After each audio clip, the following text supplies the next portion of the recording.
用点力，往死里打！没吃饱饭吗？是。陆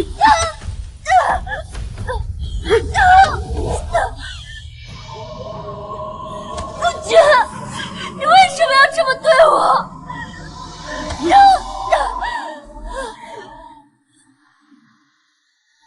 你身为侯府主母，却跟家奴通奸，还被我当场撞了。侯府上下家世清白，岂能被你玷污？唯有对你处以家法，才能保全家风。我是被冤枉的，求你念在夫妻一场，查明真相。真相？那重要吗？你什么意思啊？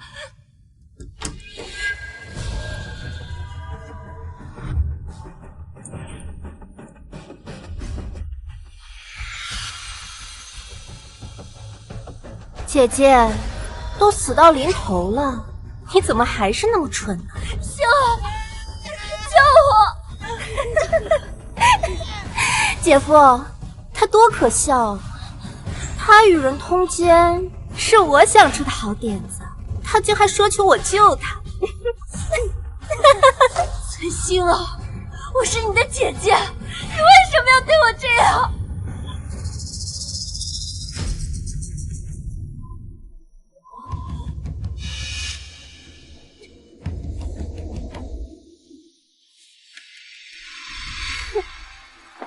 当年就因为你生母家世好，父亲便娶她为正妻，让我娘伏低做小，只能做妾，连带着我也要被你压一头。好在你生母运气不好，稍微下点毒，她就死了。然后我们再趁机让祖母生一场病，顺便买通道士说你是灾星，把你送去了老宅多年。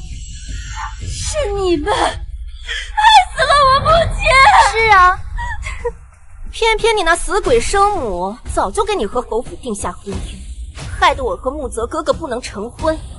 如今唯有你死了，才能把正妻之位腾出来给我。馨儿，等这个扫把星死了之后，我就能娶你姓名。不得好死！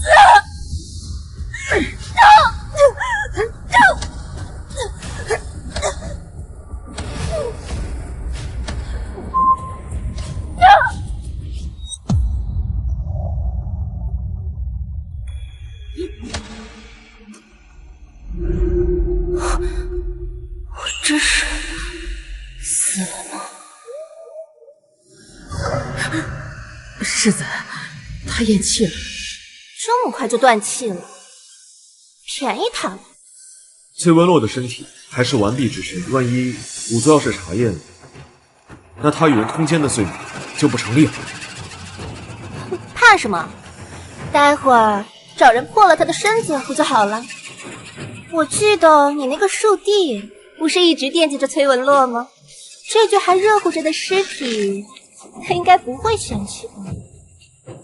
你说的对，来人，把崔文洛的尸体送到我弟弟的屋里，让他玩去。是。走吧。李木泽、崔馨儿，我曾化作厉鬼，也不会放过你们。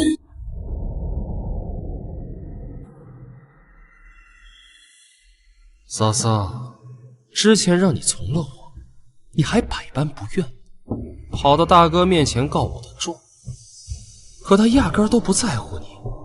现在好了，你还是落到了我手上，就让我来好好疼疼你吧。放开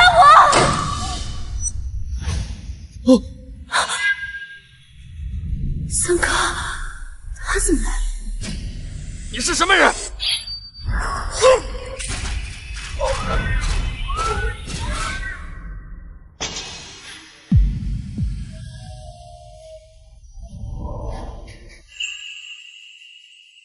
阿罗，前说不喜欢你，是骗你的。我怕我命不久矣，会耽误你。现在我在京城找到了神医，解了毒，可你却不在了。阿罗，你为什么不等等我？一瞬定格最终，时空交错会反复。是我对不起你，我带你离开这里。烛影同行，云端相逢。一挚一爱一恨，虚妄难悟。殿下，侯府的人全部抓了，如何处置？都杀了。是。此时所仅仅为求功夫，祥云白首。从前你最喜欢的就是银杏树，你看这些花开得多好啊，一定很喜欢吧。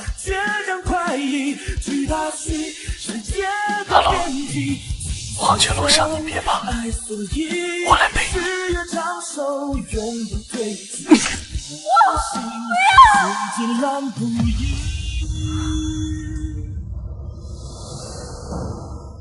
崔家视我为灾星，将我送到南方老宅不闻不问。三皇子霍雪林体寒难愈，也在南方养病，住在与我一墙之隔的王府之中。那些年若非有他，我早就死在了恶婆的手上。站住！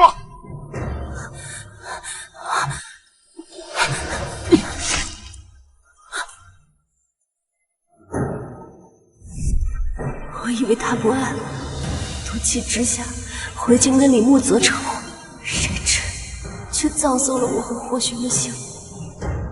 三哥，若有来世，我一定让仇人血债血偿，改变我们的结局。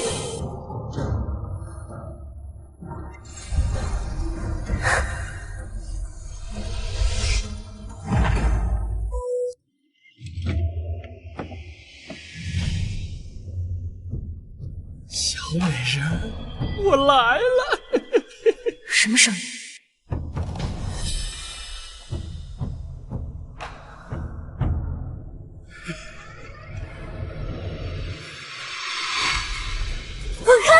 什么人？小美人这么快就醒了，也好，醒了完更带劲儿。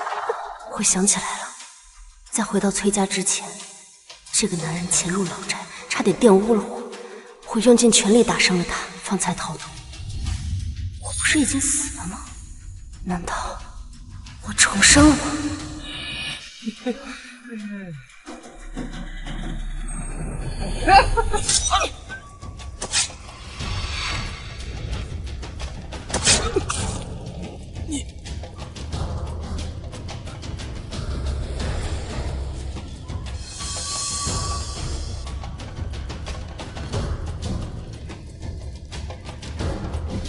看来是老天有眼，给了我重活一世的机会。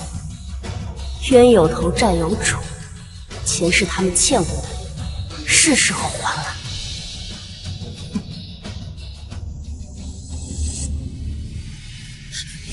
大小姐，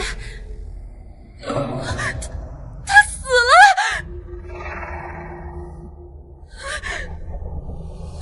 嘘，你的声音太大了，吵得我耳朵疼。大小姐，你怎么能杀人呢？要是让相爷知道了，你可就惨了。你那位相爷，怕是没有机会知道了。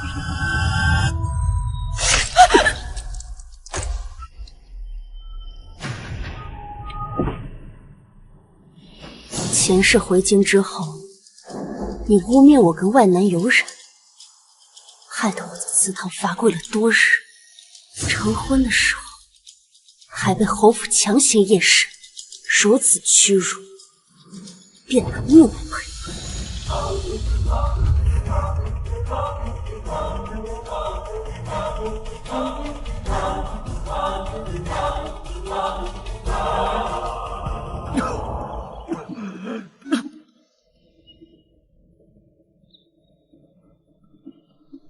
崔大小姐，殿下说不想见你，你怎么又来了？我受伤了。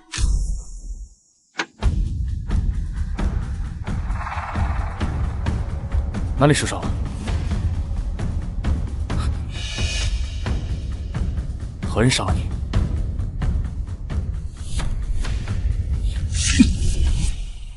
说话！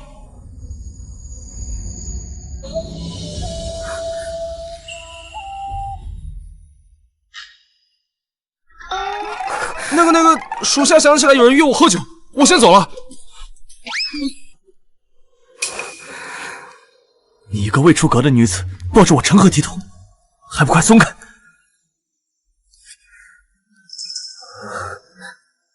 疼不疼？到底怎么回事？这不是我的血，伤害我的人被我杀了。什么意思？刚刚有个男人趁我昏迷的时候想玷污我，我就用你给我的匕首杀了他。崔家派来接我的丫鬟又同他是一伙的，也一并被我杀了。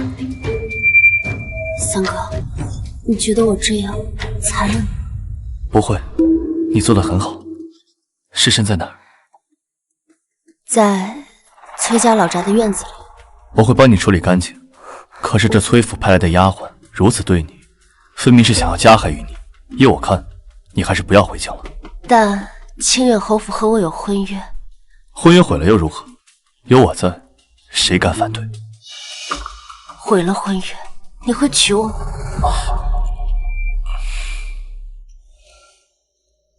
我肯定是要回京城。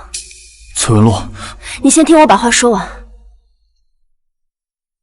我做了一个很长的梦，梦里我嫁给了李木泽，但他早就跟我的二妹崔馨儿暗通款曲，还给我加上了通奸的罪名，害死了我。我还知道我的母亲就是被崔馨儿母女害死的，我的灾星之名也是他们给我安上的，所以我要报仇。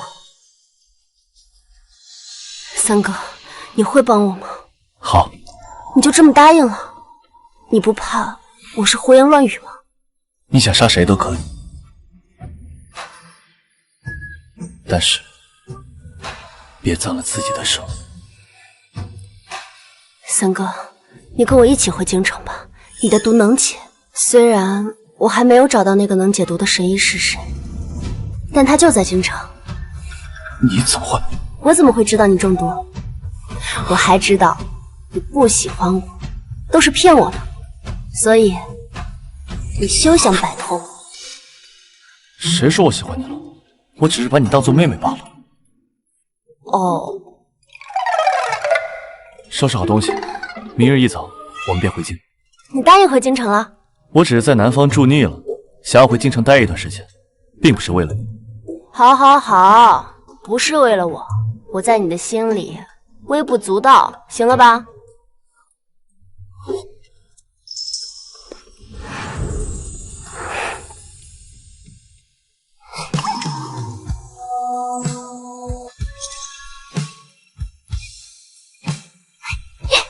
崔文洛，你简直是胡闹！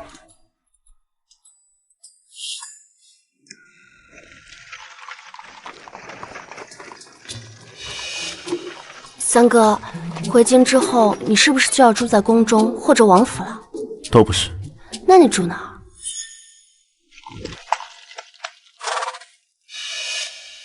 殿下，到地方了。下车吧。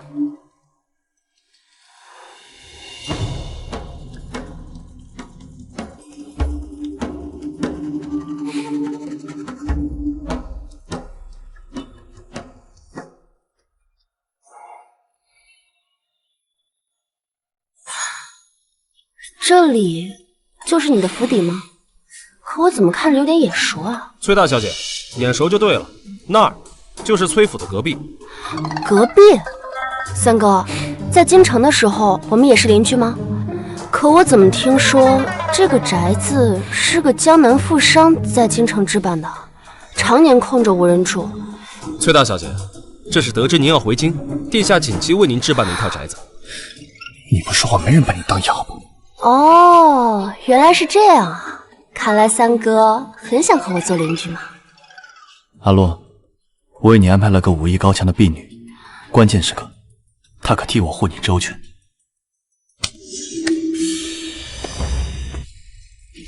奴婢锦绣，见过崔大小姐。太好了，我正愁府里没有信任的人可用呢。回到崔府，遇到任何麻烦，记得及时寻我。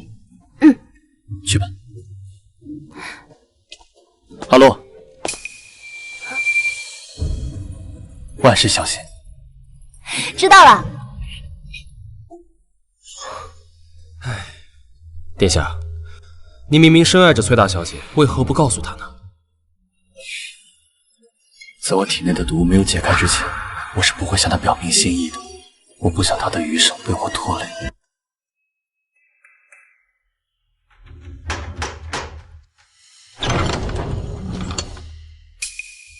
你们是什么人？来相府何事？大小姐驾到，还不速速开门迎接？大小姐，稍等，小的这就去禀报。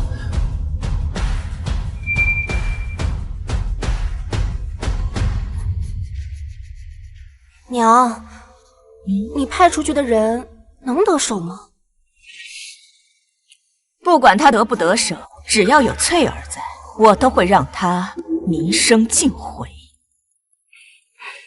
说的是。走吧。大小姐到。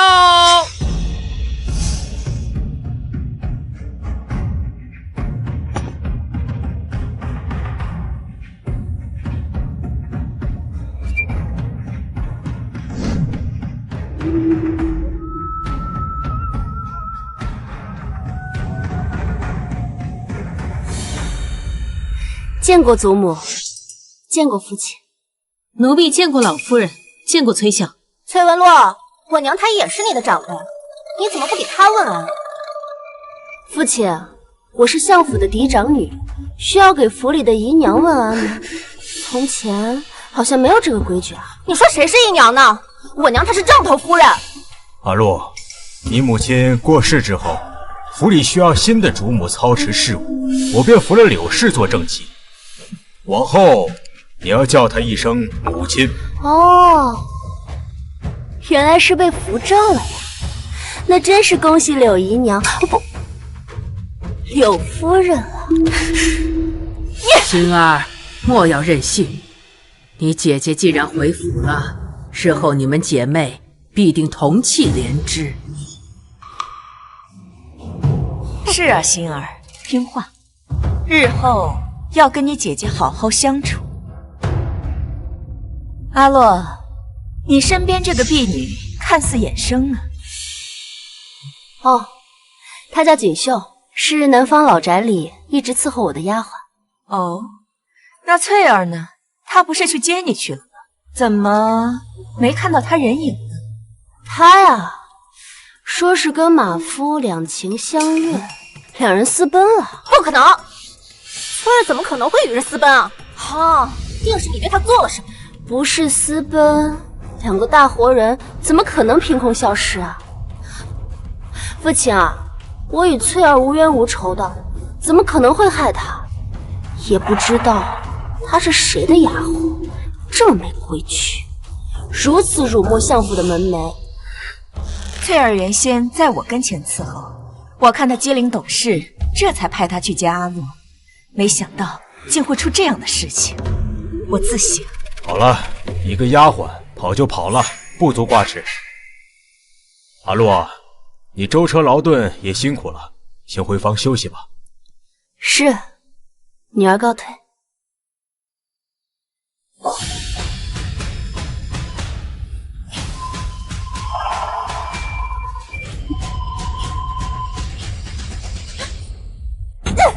崔有乐那个贱人一定是故意的，翠儿肯定是被他给害死了。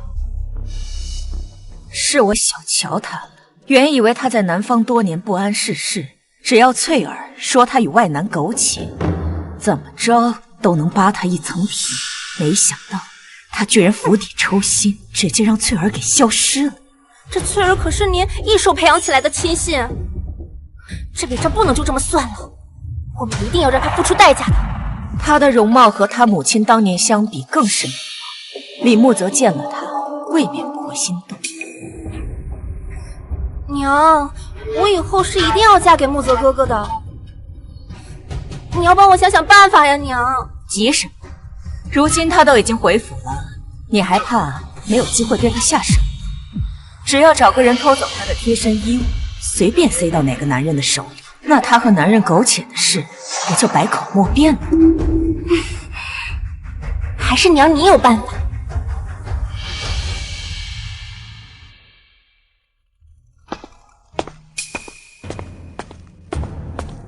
小姐，方才奴婢从外面进来，察觉到有人鬼鬼祟祟的，不知要干什么。我才刚回府，他们就坐不住了。既如此，我就陪他们唱一出大戏。锦绣，我许久没有回家，对府里的各处都不太熟悉，你陪我到处走走吧。是，小姐。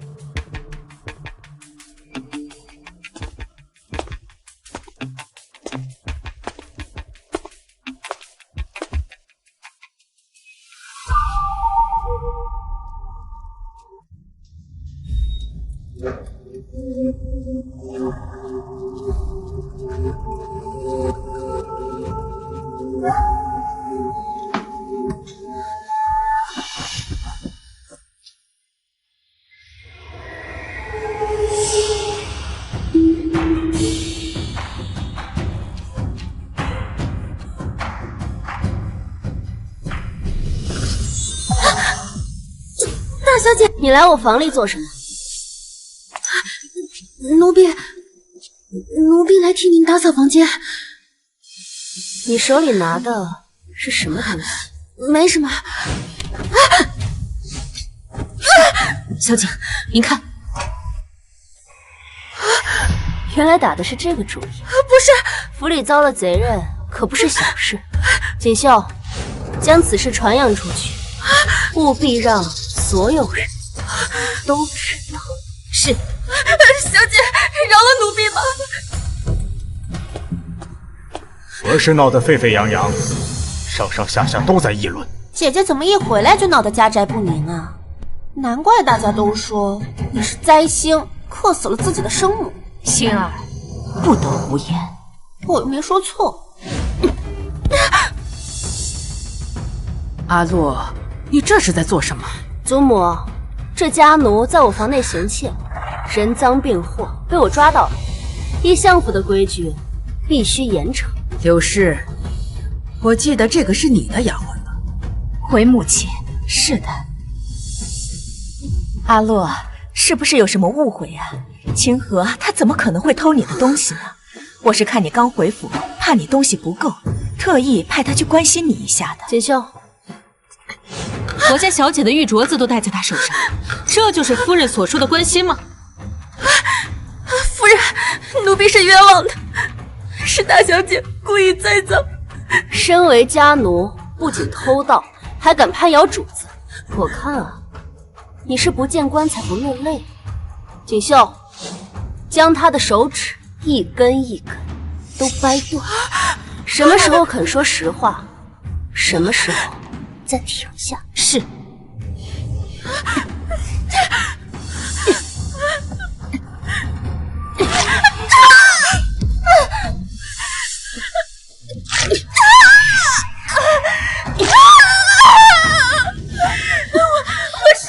我说，是夫人吩咐我来大小姐房中拿肚兜的，奴婢只是奉命行事啊。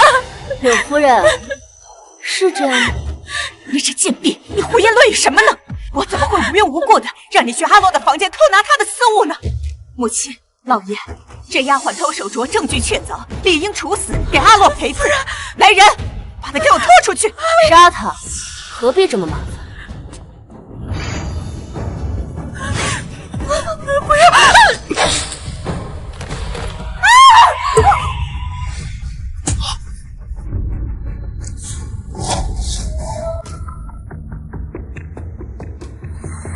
柳夫人，她既然是你的丫鬟，就辛苦你替她收尸了。往后还请柳夫人严加看管你的手下，否则这一会儿与人偷情，一会儿又偷鸡摸狗的，这不仅有损相府的颜面，更会让他人质疑你没有管家的能力。多谢阿洛提醒，日后我定会严加管教的。有劳父亲跟祖母跑一趟了，时辰不早，我该休息了。明日再给二位请安。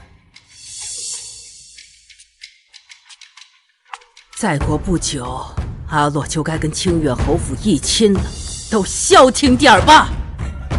哼！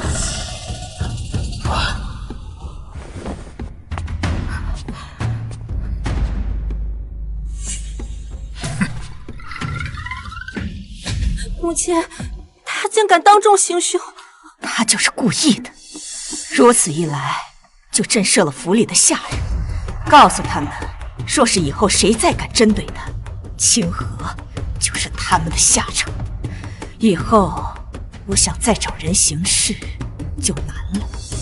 好歹毒的心机！以前是我太轻敌了，以后想要对付你，就得更小心些。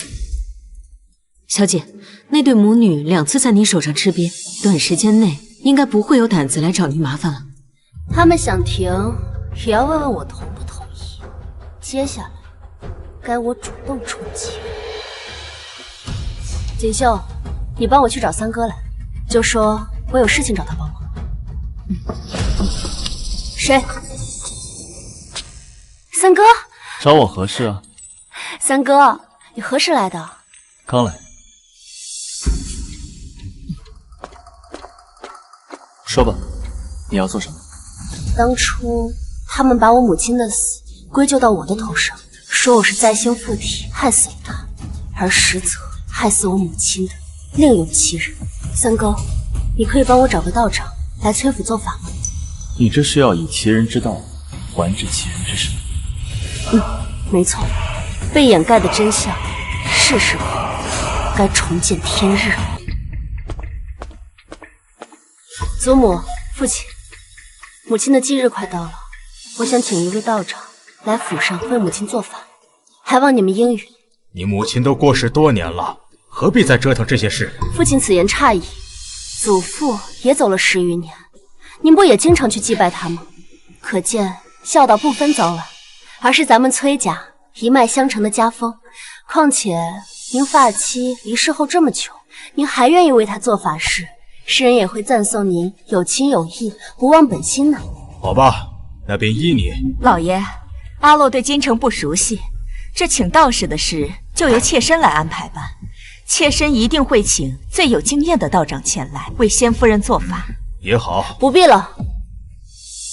父亲，女儿已经同天华观的徐道长说好，由他来主持法事，就不劳烦旁人费心。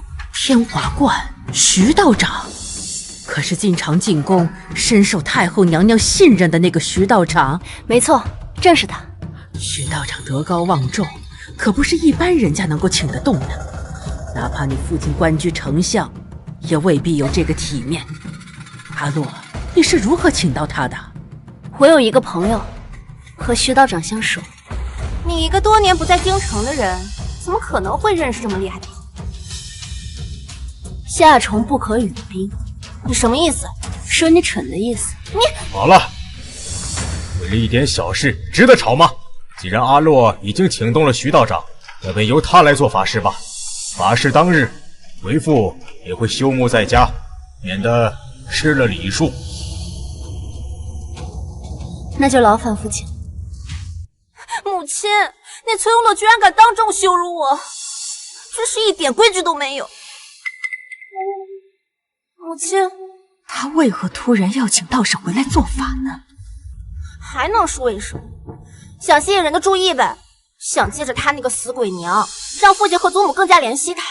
当年他是顶着灾星的名头被送回去，好不容易回来，更应该把陈年旧事压下去，绝口不提才是。那就是他蠢呗，那他还好意思说我？殊不知这么一来，只会让祖母和父亲更加厌恶。我派出去的2个心腹都折在他手里，一个血溅当场，一个下落不明。你还真的觉得他蠢吗？那娘，您的意思是？但愿是我多心了。哎呀，徐观主来了，快请进。小女未跟家中商量，就擅自将您请到府上来，叨扰到您了。崔相大人客气了，能为崔家先夫人做法，乃是贫道的荣幸。况且崔大小姐一片孝心，令人动容，贫道是乐意至极呀。都说徐道长脾气古怪，目中无人，怎么今日这么随和？徐道长，家母生前的住处就在这南边的院子里，请随我来。请。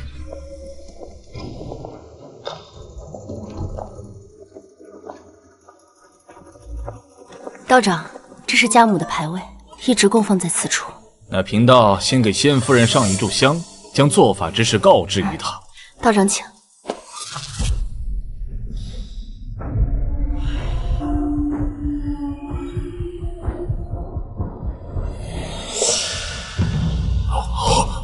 不好，香断了。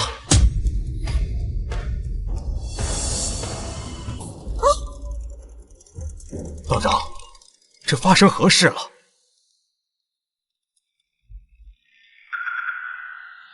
香火尽断，乃是大凶之兆，说明这屋子里怨气不散，先夫人魂魄难安呐。我知道了，一定是他。崔文洛，当初你克死了自己的母亲，他一定恨死你。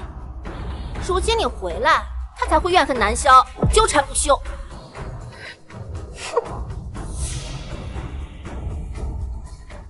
老爷，如果真是如此，那不如……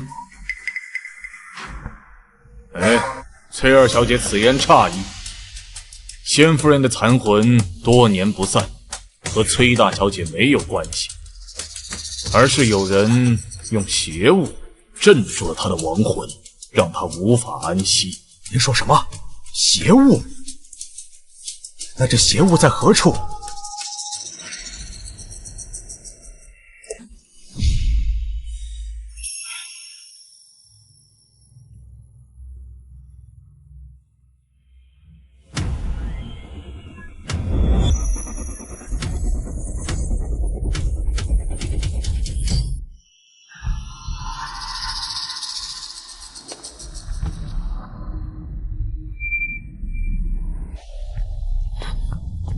母亲，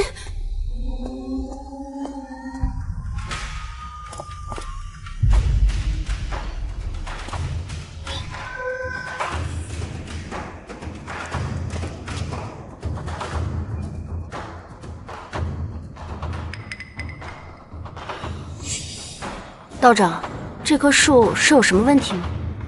罗盘指向此处，我怀疑树下必有隐情。来人，拿铲子来，把这挖开。是。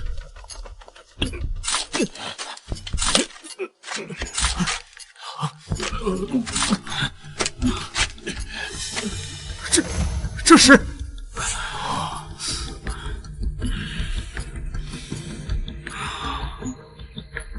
这是人骨。这院子经年无人居住，家宅之内怎么会有这么多人骨？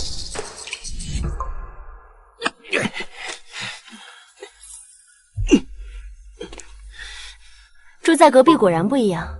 三哥如今来崔府，如入无人之境。这些骨头都是从哪里找来的？本王心狠手辣，谁招惹我不仅要杀了他，还要将他扒皮抽骨。所以，你要是害怕的话，就离我远一点。是因是果，是劫是缘，是宿命纠缠，前尘如幻，此生不堪不该你放肆！你还是这么可爱。我知道你不会滥杀无辜的，这些人骨定是十恶不赦之人的。明日我便让柳氏自食恶果。人骨，这上面的生辰八字不知是何人的。这上面的生辰八字是我母亲的，会被记在这根骨头上。这是锁魂阵，这些人骨的主人生前多半是屠夫武将，手染鲜血，命中带煞。如今跟仙夫人的生辰八字关联，会困住她的亡魂，令其不能投胎转世。究竟是谁用这样恶毒的计策，要困住我的母亲，就连她死后都不肯放过。母亲，这些骨头不会是您放的吧？听他瞎说，我压根不知情。父亲，请您为母亲做主，定是有人对母亲痛下杀手，害死了她，否则也不会因为当年小小的风寒病故。偏偏作恶之人，还将这一切都归咎到我的头上，说我是灾星，妄图混淆视听。哼！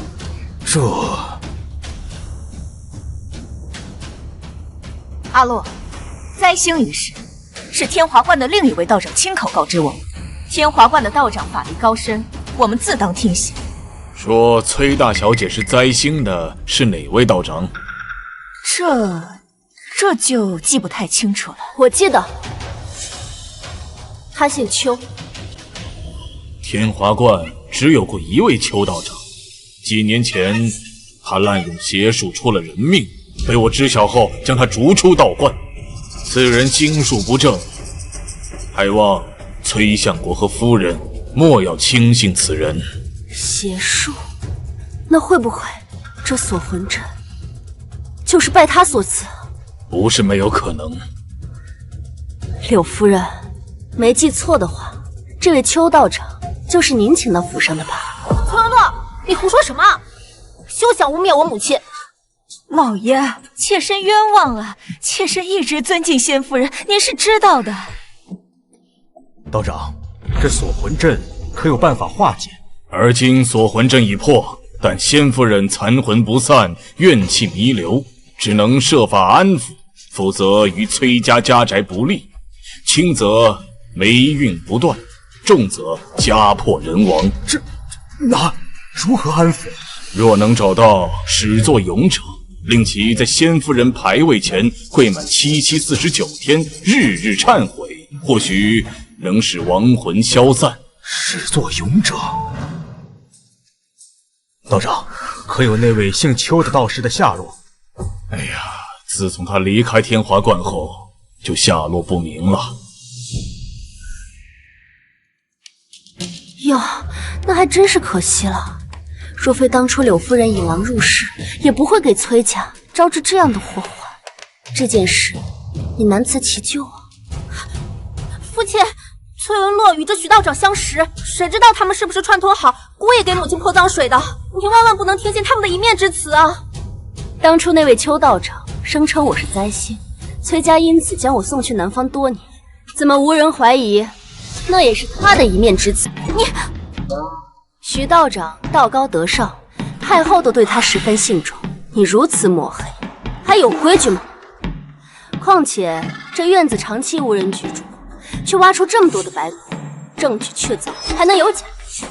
灵儿，不得对道长无礼。阿洛，我知道你心里埋怨我们，当初你母亲病故，老夫人又跟着生病了，我们也是没办法。昔日女儿为了不给家中惹祸，独自在南方居住多年，女儿无怨无悔。但今日方知责任不在乎，作恶的另有其人。如果放任下去，怨气不散，崔家不得善终啊。那依你所见，该当如何？此事因柳夫人而起，有因才有果，不如让柳夫人代替姓邱的道士，在我母亲牌位前跪足749日，以此赎罪吧。阿洛，我好歹是你的长辈，你怎么能这么歹毒啊？我这么提议都是为了崔家好，宁可信其有，不可信其无啊！父亲，我不是才信，我没有害死母亲，请您相信我，不要让我走。阿洛，听话，你是崔家的大小姐，不能只想着自己，不顾崔家其他人。既然道长已经说了，自有他的道理，宁可信其有，不可信其无啊。父亲，父亲，你不要让我走！父亲，不要！父亲，你不要让我走！父亲，不要让我走！父亲，柳夫人，你如今已经是正妻了，应该不会只顾着自己，不为着崔家的满门兴衰吧？不是故意的，他是为了找我报仇。那既然道长也说了，这是化解怨气的办法，就这么办吧。刘氏，你先准备一下，从明日起往后49天就来这里。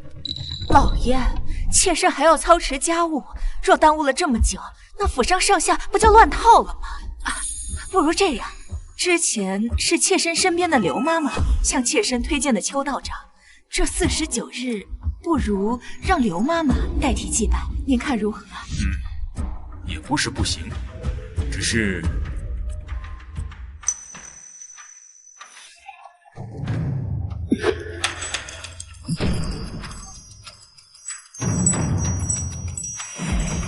奇怪，这院子里连一丝风都没有，铃铛为何会响个不停？莫不是母亲在回应着什么？这铃铛怎么突然响了？难道真是何时的亡魂尚在呢？道长，可否请您解惑？以贫道之见，是怨气撞向了铃铛，恐怕是崔相和夫人相伤的结果，令先夫人不满吧。柳夫人，看来您身边的这位刘妈妈似乎难以平息怨气，还得您亲自来才行。父亲，您说呢？阿洛说的对，此事宁可信其有，不可信其无。刘氏，你就不要找人代替了。是，此事虽错不在妾身，但为了家宅平安，妾身愿意承担一切。柳夫人到了母亲的牌位前，可千万不要再说这些推脱责任的话了，切记心诚则灵。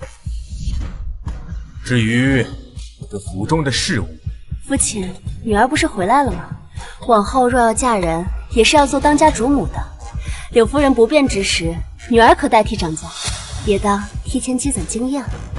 有你祖母坐镇，这府中事务定不会错乱了，岂用得着你一个孩子操心？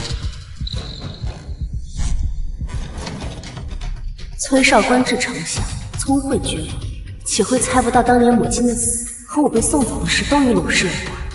可他却如此提防我，分明是要维护柳氏。徐道长，今日之事做得不错，这是给你的赏赐。殿下客气了。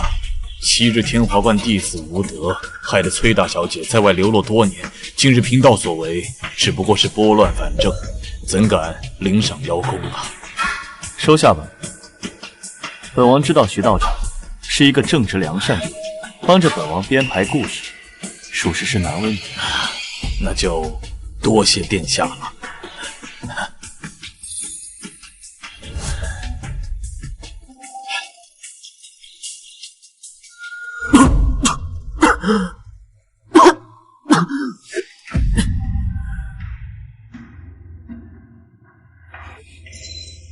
啊，殿下，你去哪儿？我去看看。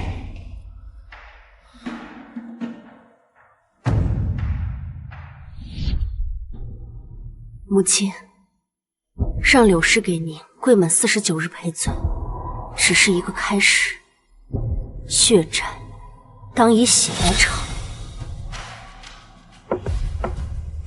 谁？锦绣在门外守着，除了我，还有谁能进来？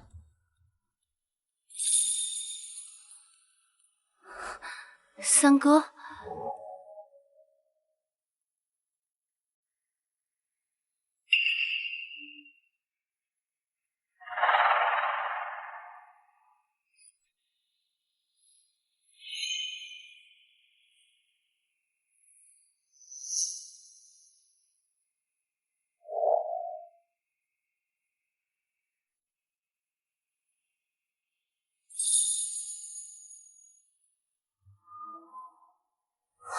你是皇子，怎能跪我母亲？你快点起来！作为晚辈，第一次见你母亲，跪她无妨。女婿跪岳母，倒是无妨。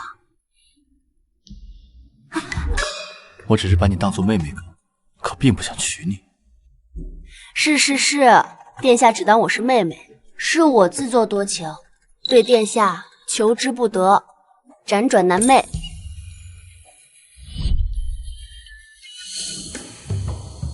母亲在天之灵，求母亲保佑我，早日捂热殿下这颗冷硬如石的心，祝我和他早日修成正果。不准胡说！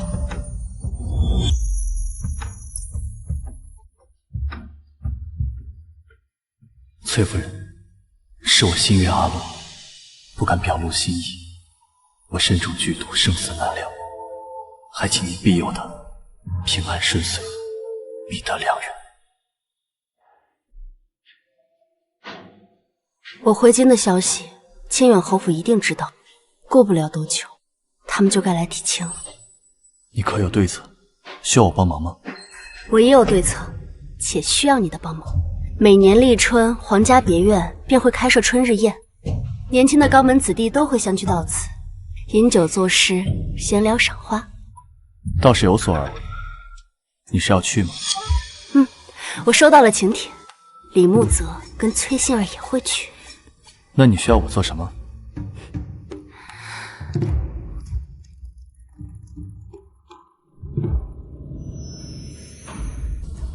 好，放心，保证完成任务。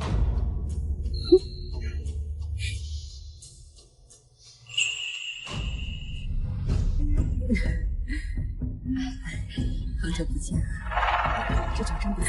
是啊，你的气色还是一如既往的好。好美的女子。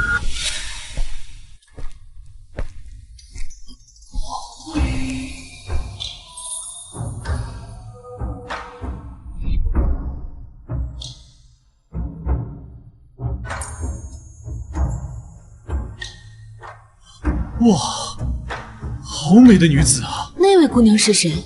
看着有些眼生。不知道，她是跟崔馨儿一起来的，莫非就是崔相国府中那位刚回京城的长女崔文洛？哦，她就是崔文洛，没想到多年未见，她出落得这么美。李兄，这位想必是你的未婚妻吧？好福气啊，真是羡煞旁人呐！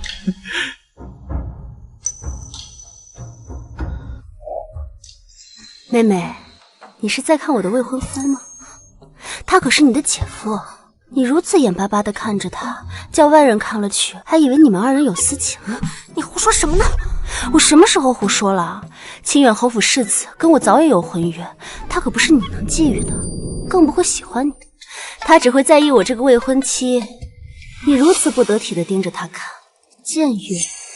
你算什么东西？他才不会喜欢你呢！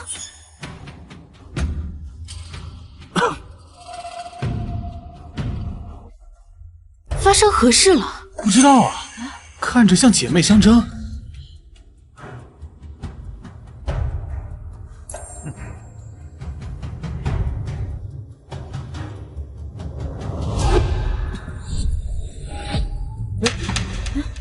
这是什么东西啊？什么话呢？世子，你的东西掉了。世子爷，抱歉，刚才不慎撞到你了。这是从您身上掉下来的东西，还请拿好吧。哎呦，这画上是谁呀？世子爷，这画上的女子是您的未婚妻吧？听闻崔大小姐回京了，想来两家的婚约也是提上日程。提前恭喜世子爷哈！哎，不对呀，这画像上的不是崔大小姐，而是崔二小姐。世子爷怎会随身携带崔二小姐的画卷？真的呀，这是换人了。这不是我的画像，我亲眼看到从您的袖中掉出来的，这还能有假吗？我并不知情。这画像上的确是我二妹，看来世子心中心悦之人是我二妹，并非我这个未婚妻。崔大小姐，我并未移情别恋，这画至于从何而来，我也毫不知情。你不必解释了。难怪刚刚妹妹一直警告我，让我认清自己的位置，说我在你心里什么都算不上，她才是你的心中所。你，我何时说过？崔文洛，你血口喷人！你刚才那么呵斥我，大家不都听到了吗？我是听到了，崔希儿对崔大小姐说她算是个什么东西这样的话。她这是趁崔大小姐不在京中抢走了姐夫。如此看来，崔大小姐真是可怜。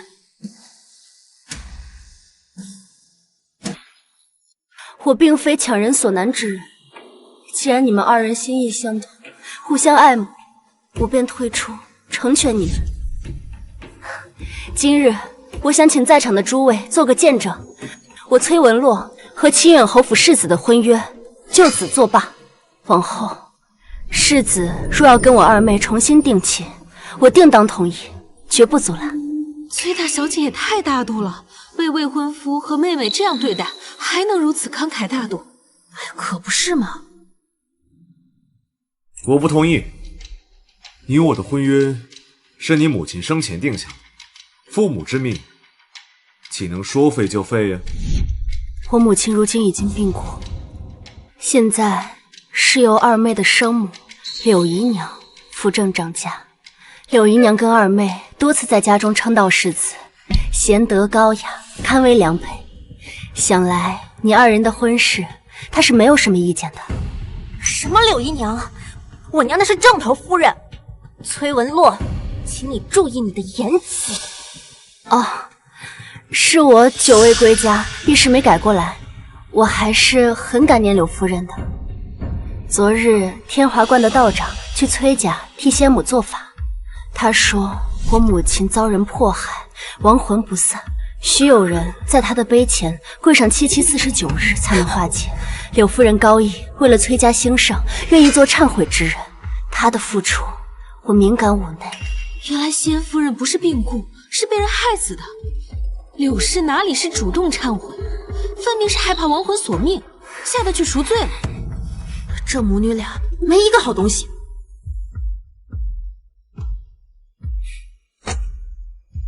他倒是一点亏都不肯吃。好你个崔文洛，你少污蔑我娘了！待会儿回府里，我去告诉祖母跟父亲，让他们扒你的皮。妹妹，姐姐是说错什么了吗？柳夫人现在就在我母亲的秋兰院跪着，我若造谣，天打五雷轰。二小姐怎么走了？气质带坏了。崔大小姐，世子还有何事？我不同意解除婚姻。至于您刚才说的事情，崔相大人定明察秋毫，证明我清白。何人吵闹不休？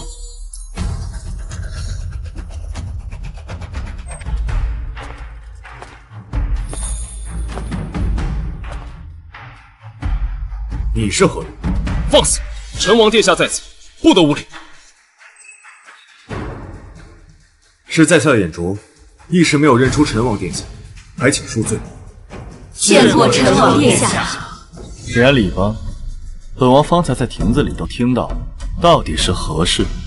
回三殿下，是我撞破清远侯世子和我二妹的私情，想成人之美，可世子似乎不情愿。我们正在相商，已有婚约，却与未婚妻的妹妹暧昧纠缠，此等行径非君子口。这婚约该退。殿下，不必说，崔相明镜高悬，也不会眼睁睁看着自己的女儿掉进火坑。况且本王今日路见不平，便替崔大小姐了了这桩婚事。日后若是清远侯府再纠缠不休，便是不将本王放在眼里。多谢殿下仗义直言。本王还有事，你们自便。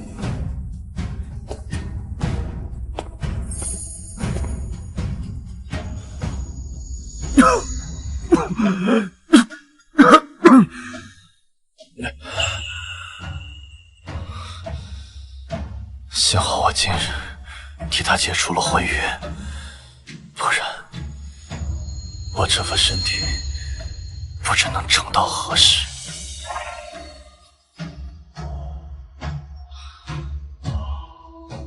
魏娜，你说，日后他若是遇人不淑，谁能替我护着他？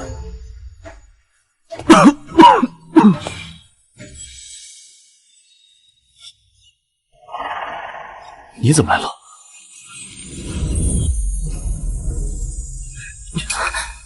你这是做什么？若是被人瞧见了，女孩子的清誉还要不要？若是被人瞧见，我就大肆宣扬出去说，我跟三殿下情比金坚，情难自扣。三殿下说了，非我不娶。不喜欢你，反正不是男人对女人的喜欢。我的话是不是太伤他的心了？兄长对妹妹的喜欢，胜于男女之间肤浅的感情，这一点你理当知晓。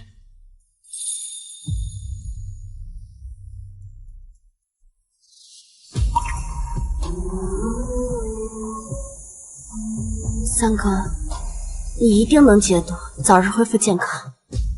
无论多难，我都会陪着你。老爷，你要为我做主啊！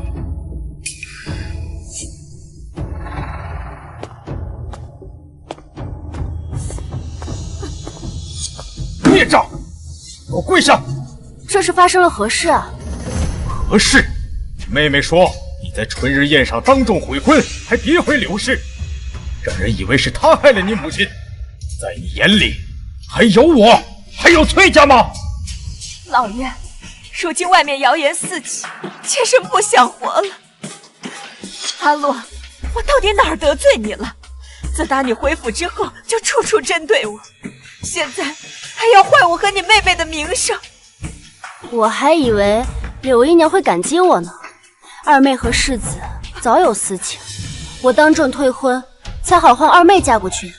这婚约不能换人。祖母，这是为何？传出去，外人会非议我们崔家苛待长女，家风不正。你父亲在朝为官，最是需要文人清流的支持，不可失了风骨和名声。阿洛，你照常嫁进侯府，对外就说那画像的事是有人为了离间两家关系故意为之，于崔家于侯府都有交代。于崔家于侯府都有交代，唯独对我没有交代。祖母就没想过孙女嫁过去，皇后会不幸吗？阿洛，大局当前，不是你耍小性子的时候。那恐怕晚了。成王殿下已经帮我退婚了。你说什么？陈王，此事怎会牵扯到陈王？陈王殿下知晓了二妹和世子的私情，便当众斩断了这段孽缘。他还说，父亲您明镜高悬，定不会将我这亲生女儿推进火坑。祖母是老糊涂了，可父亲您最明事理啊，怎会不替女儿考虑呢？既然陈王殿下都认定这是一桩孽缘，想来此事错在仙儿和世子。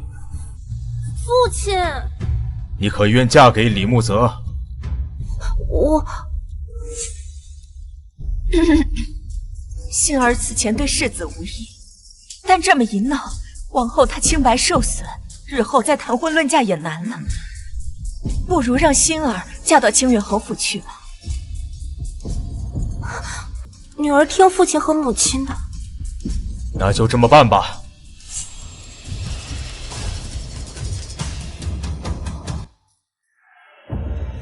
母亲，我就说崔文洛是个蠢货吧，居然将这么好的婚事推给我。他这么做到底是为什么？连我都搞不懂。难道真的是我高估他了？他竟为了一时的义气，就舍弃了嫁进侯府的机会。未了婚的女子呢，定会遭人嫌弃，往后她就只能嫁给上古小丽，而我会轻而易举的将她踩在脚下。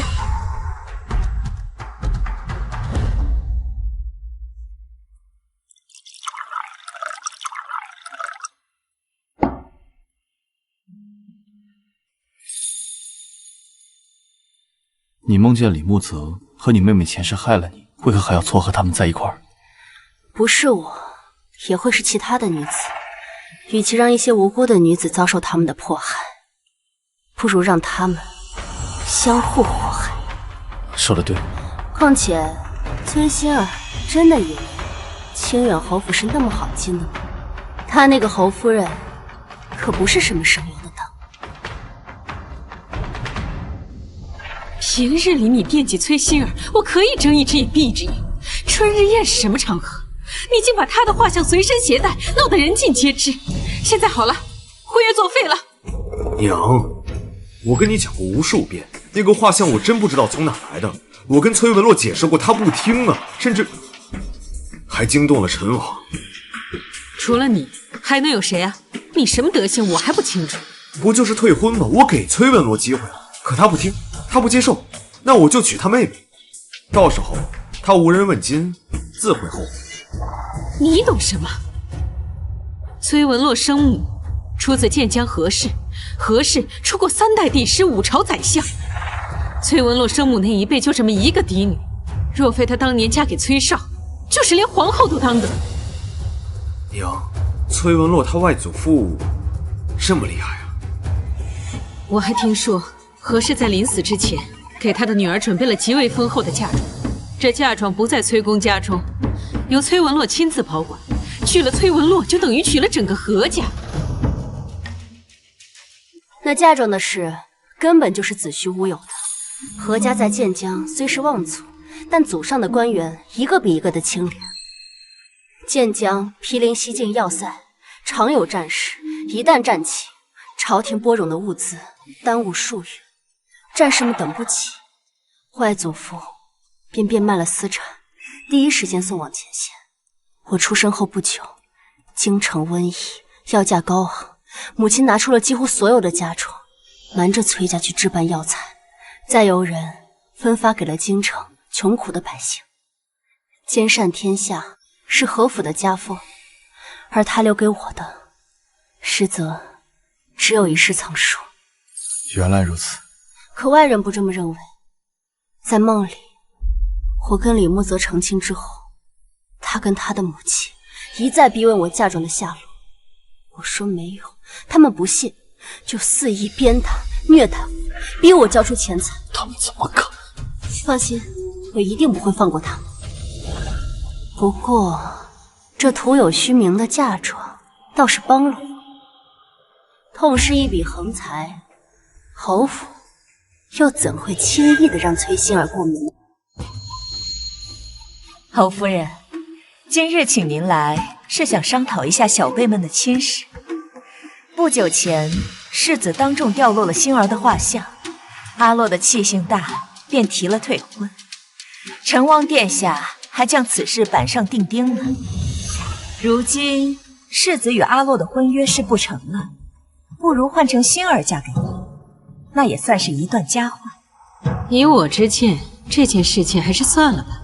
求娶姐姐不成，改娶妹妹，是会招外人笑话的。但世子的心中应该是祭奠心儿的，两个孩子两情相悦，我们做母亲的应该成全才是。柳夫人，不是我不通情达理，只是这婚约是先与先夫人定下的，先夫人还承诺过会给女儿准备一大笔嫁妆，如今换了人，这嫁妆……母亲从未承诺过嫁妆的事，侯夫人这是故意给柳氏施压了。心儿也是崔家嫡女，她的嫁妆和长姐相比，自然是不会少的，这一点侯夫人大可放心。是吗？那柳夫人是打算给女儿准备多少嫁妆？侯夫人以为呢？至少5000两。什么？侯夫人，5000两，未免也太多了吧？怎么会呢？若先夫人在世，以建江何家的财力，别说是5000两白银，便是5000两黄金，也是拿得出来的。柳夫人，你要是觉得多，那这婚事就此作罢吧。侯夫人就不怕世子埋怨你拆散她跟星儿吗？我儿一向孝顺，断不会因为哪个女子就怪罪我这个母亲。我侯府在京中多的是人想要攀附，我李家世代袭爵，可不像那种根基清浅，只有一人在朝为官的门第。上次春日夜，外人早就认定星儿和世子有私情，若她不嫁李家，再享高价，难容登天。若是我崔家能凑出5000两给女儿做嫁妆，侯夫人就答应这桩婚事了。那是自然，我侯府见到崔家的诚意，岂有不答应之理？好，一言为定。鱼儿咬钩了。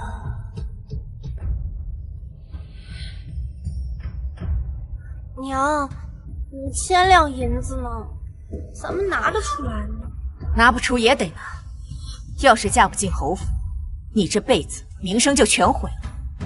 外人会说你勾引姐姐的未婚夫，被人亵玩却高攀不上，偷鸡不成蚀把米。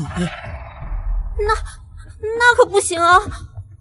娘，你一定要帮帮我。都怪何氏，当初给侯府夸下海口，养大了侯夫人的胃口。那崔娥洛的死鬼娘没留下点什么吗？何氏嫁到崔家时，嫁妆的确颇丰，当时人人都说是你父亲高攀了她。可是没过几年，那些嫁妆就都不见了。他对外人说，他把他们安排好了，以后会留给崔文洛。但是这么多年过去了，谁都不知道那些财物的下落。这对母女可真是刁钻，什么好东西都藏着掖着，不然我们还能找机会占为己有。待会儿你跟我去库房里找找能变卖高价的东西。目前能凑足5000两才是最重要的事。好。二位，掌柜的，你帮我看一下这些东西能值多少钱？好，这把折扇是前朝的，能值50两。那这玉佩呢？这是一块羊齿玉，但质地一般，能值30两。那你再帮我看看这匣子的珠宝呢？这些珠宝加起来能给个100两，全部加起来一共是180两。娘，我们翻箱倒柜找这老半天，好不容易找出来这些东西，竟然还不足200两。这样下去，我们能不能凑够那5000两啊？二位这是在筹钱吧？在下如果没看错，二位应该是崔府的女眷吧？是又如何？若是你们着急筹钱，在下倒是有一个提议，就是不知崔家愿不愿意割爱了。什么意思？听闻崔府有一幅松柏贺寿图，上面还有御笔题字，坊间有不少达官贵族都想要买这幅画的真迹。那可是御赐之物，岂可随意摆卖？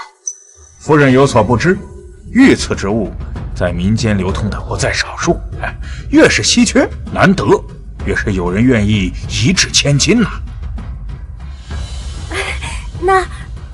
那幅松柏贺寿图，如果拿出来卖的话，能卖到什么价钱？约莫能卖5000两。娘，如果那幅图能拿出来卖，我们是不是就能……只是要让宫里知道，可能会遭杀身之祸的。陛下日理万机，怎么会知道这些小事？再说了，这买方他也不敢大张旗鼓呀，只不过是为了私自收藏，品鉴自留，传给后人，待100年之后，那会有谁知道这字画传给哪家呀？是啊，娘。容我再想想，我考虑几日再答复你。好好好，小的在此恭候。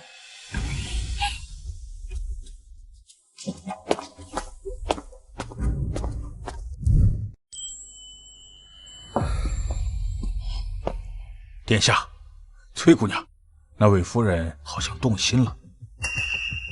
做得不错，待到事成之后，本王必有重赏。能为殿下做事，是小人的荣幸。退下吧。是。阿洛，你此前生长在南方，既然知道这对母女经常来这间当铺进行典当，你这本领可当真不小。知己知彼，百战不殆。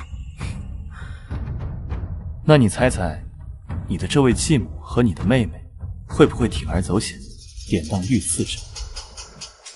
我猜他们一定会。娘，你还犹豫什么呀？你没听见那掌柜说了吗？这幅画能卖5000两，有了这银子，我就能如愿嫁给木泽哥哥了。那幅画是皇上御赐给你祖母的贺寿图，上边有皇上的亲笔题字，要是被人知晓了，后果不堪设想。那幅画都放在库房多久了，从来都没有人在意过。而且那掌柜也说了呀，这买家买了画，定会守口如瓶，不会声张出去的。这些银子跟白送给我们有什么区别啊？一直以来都是我执掌内务，要是被你祖母发现了，她一定不会善罢甘休的。嗨，我们之前不是也卖过祖母的嫁妆吗？她从未发现，这一次她照样发现不了的。娘，你要是实在担心的话，不如我们找人临摹一幅一模一样的。祖母她又不通字画，发现不了什么异样来。你这个主意倒是不错，星儿有长进了。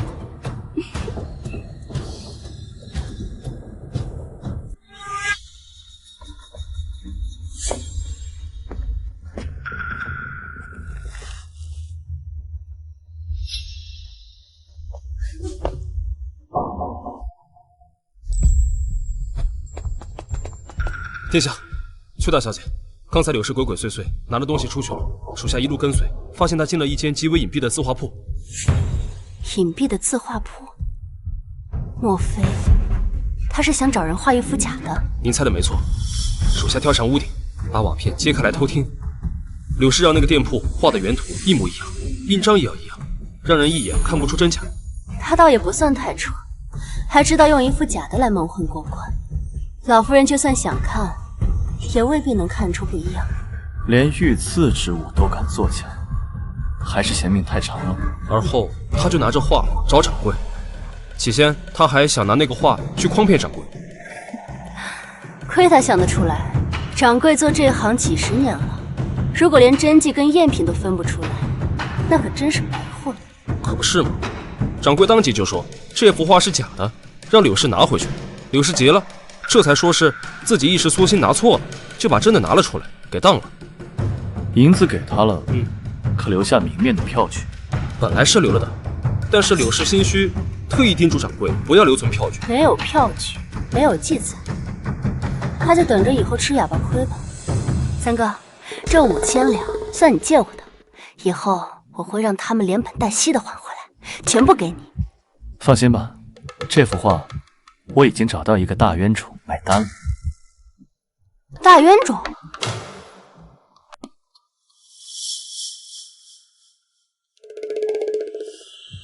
三哥，这真是父皇几年前遗落在民间的那幅画吗？可我记得他说过，那画上画的是白鹤祥云，可这幅是松柏图啊。六弟，你看这印章，是不是父皇的印章？倒是没错，的确是父皇的私印。你再看上面的字迹，是不是父皇的真迹？这倒是没问题。老弟，听闻你前几日在怡红楼喝醉了，抱着酒壶在楼梯上痛哭，被不少人瞧见了。言官一致弹劾你放荡形骸，父皇痛斥了你，让你反省，可有此事？真是好事不出门，坏事行千里。父皇寿辰在即，你若将这幅画买回去献给父皇，就说是父皇遗失在外的墨宝被你找到了，父皇一开心，便不会再斥责你了。哎，四哥，这招真有用吗？当然了，我可是你三哥呀，我会骗你吗？好，我相信你。那这幅画你卖给我呗，多少银子？卖给你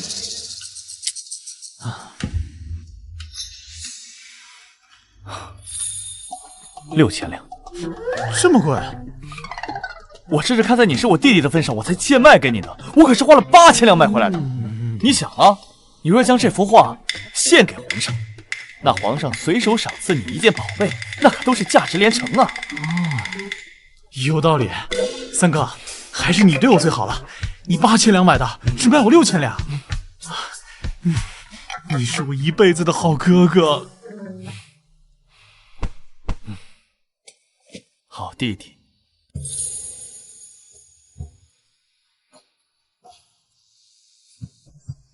皇上，六皇子求见。他还有脸来？之前他在怡红楼丑态百出，连带着朕都脸上无光，让他滚！朕不想见他。皇上，六皇子说他在外花重金寻到了您遗落在外的那幅墨宝，今日特意带着墨宝来向您赔罪的。难道是朕最喜欢的那幅白鹤图？多半是了。请他进来。是。宣六皇子觐见。儿臣参见父皇。起来。再过不久就是父皇您的寿辰，儿臣知道您先前丢过心爱的墨宝，心中惋惜，儿臣便派人走遍大江南北，用心找寻。皇天不负有心人，终于让儿臣找到了。画呢？拿来给朕看看。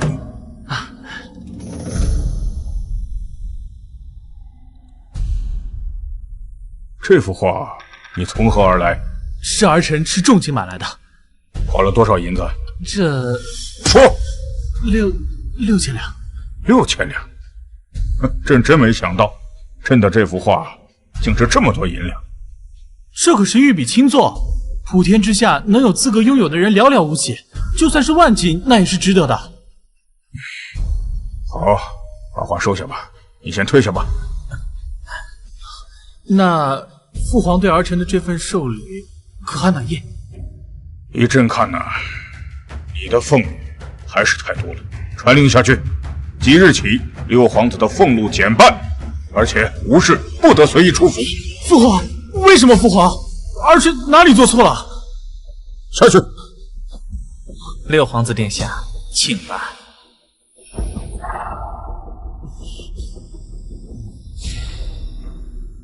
你还记得这幅画的出处吗？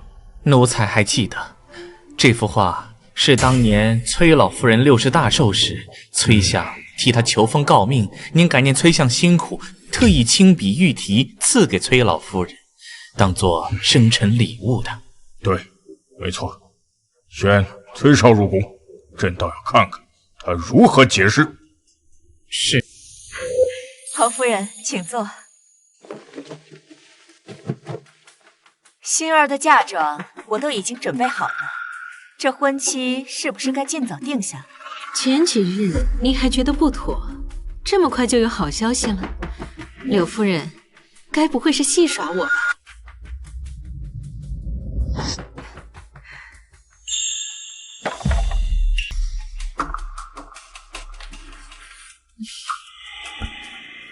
崔相不愧为百官之首，崔家家大业大，财力果然雄厚。我为老爷生了3个孩子，没有功劳也有苦劳。心儿的2个弟弟平日里都在书院读书，她是我唯一的女儿，我自然是要她嫁得风风光光的。柳夫人放心，崔二小姐与我儿郎才女貌，般配得很。我这就去找媒婆，尽早上门下聘提亲，确定良辰吉日，好让二人尽早完婚。如此甚好。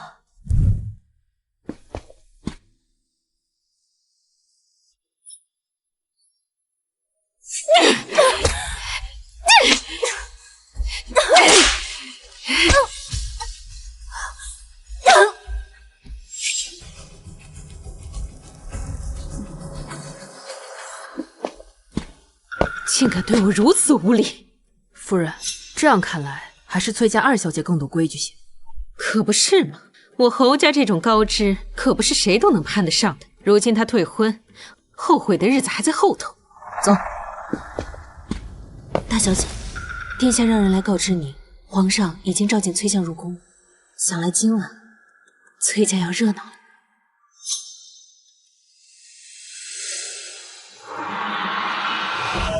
宣丞相大人觐见。老臣崔绍拜见皇上。起来吧。谢皇上。不知皇上召见老臣，所谓何事？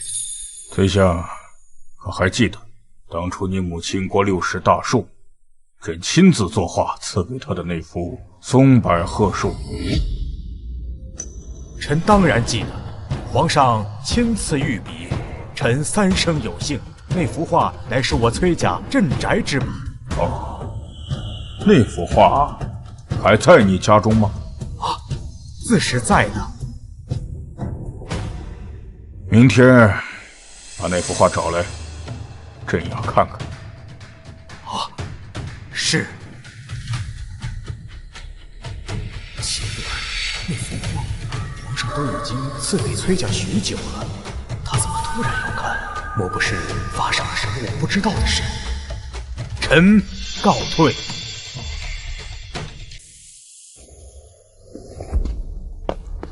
父亲，您回来了。你回来的正好。今日清远侯夫人过府，跟柳氏已经商谈好亲事了。再过不久，侯府就会衔媒下聘，敲定婚期，这可是大喜事啊！恭喜二妹喜得良缘了。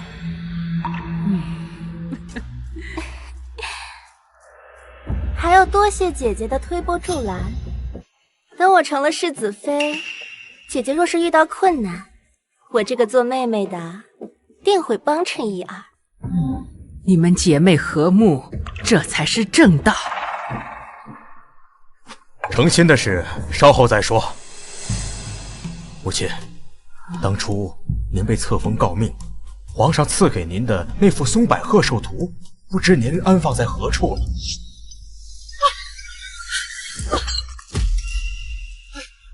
怎么毛毛躁躁的？行了，放那别动，我让下人来收拾。是。柳氏，当初皇上御赐给我的鹤寿图，一直放在库房里收着吗？啊，对，一直收着呢。老爷，今日为何突然问起那幅画了？待会儿啊，去把它找出来，我有用。切记，检查仔细了，万不能有任何破损脏物，不能有任何差池。是。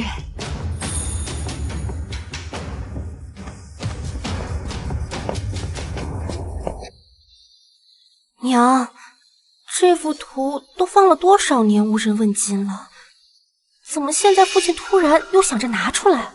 我哪知道，都是你乱出馊主意。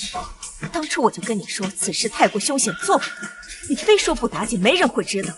那现在好了，娘，您先别急，也许是父亲的同僚或者友人想要欣赏欣赏这幅画，父亲碍于情面才答应的。这些人当中，能有几个人认得出来这是不是皇上的亲笔？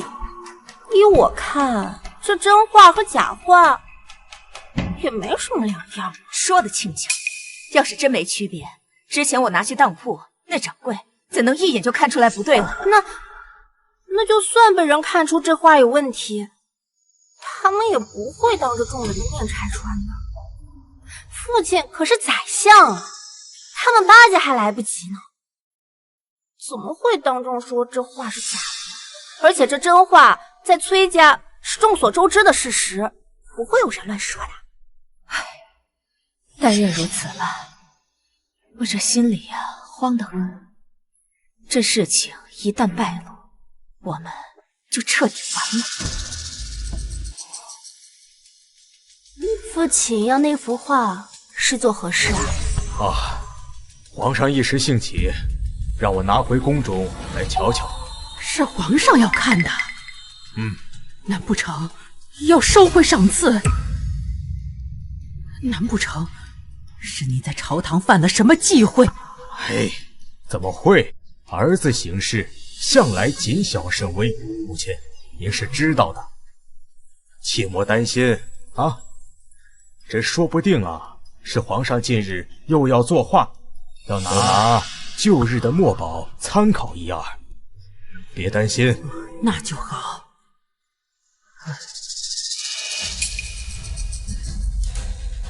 画拿回来了，给我吧。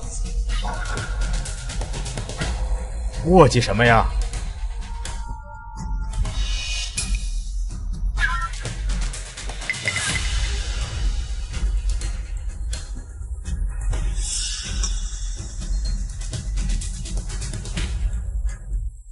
老爷，这幅画可有什么不妥吗？我检查了一下，没有任何污损的地方，并无大碍。那就好，那就好。柳夫人掌家向来周到，自是没什么问题。但明日皇上看到咱们崔家将这幅画保存得如此周全，自然会很欣慰。皇上，柳氏，你现在是当家主母了，何该端庄一些？总是一惊一乍的，有失体统。老爷，你是要拿这幅画给皇上？是啊，当然是皇上要看，不然我为什么这么着急让你找出来？完了完了！柳氏，你这是怎么了？什么完了？你把话给我说清楚。母亲问你话呢，还不速速回答？你说到底怎么回事？难不成画室有什么问题？快说呀！你们都哑巴了吗？父亲，这画是伪造，这画不是皇上的真迹。什么？这画是伪造的？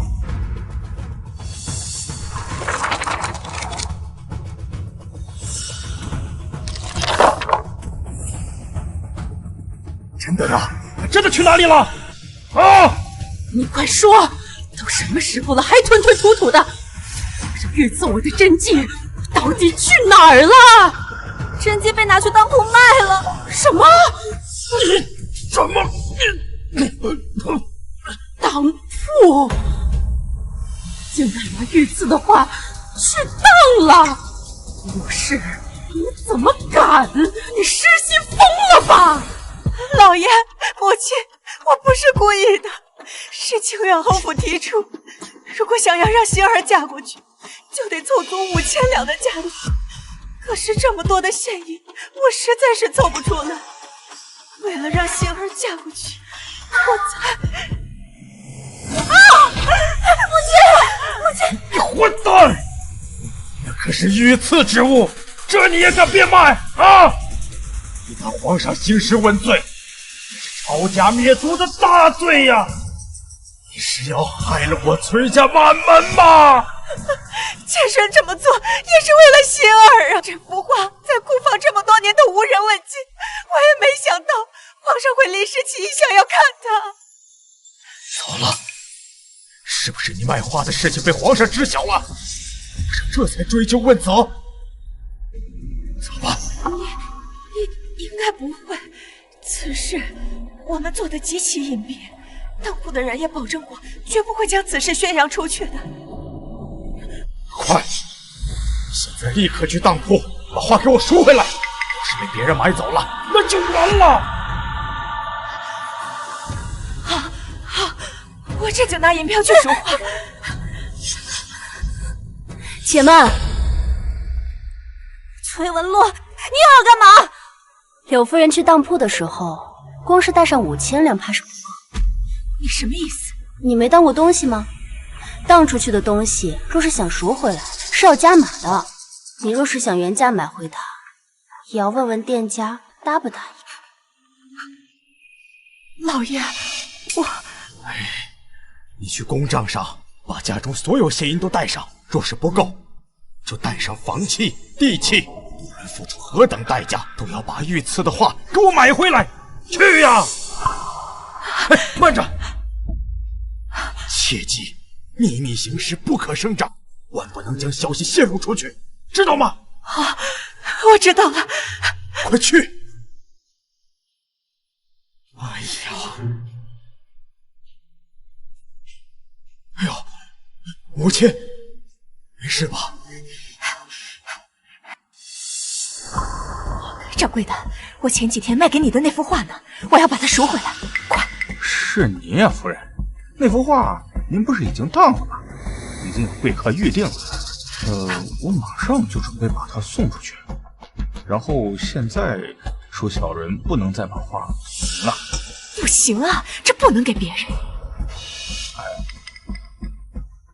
这是5000两，一文不少，快把画还给我。夫人，小人打开门做生意也是为了挣钱，那贵人出的可远不止这5000两。放肆！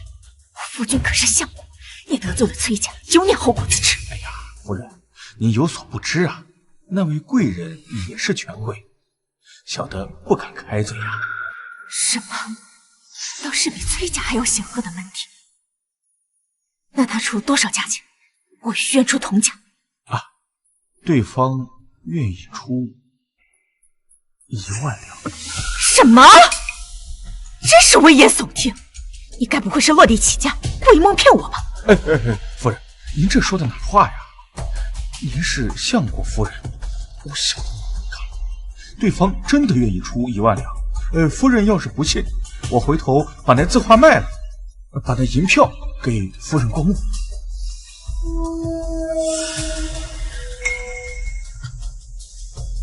这里还有几张地契和房契，都是地段优渥了。只要你把画给我，这些我也一并都给等，就算是为了夫人您，我去得罪那位贵人啊！夫人稍等，我这就把画拿回来。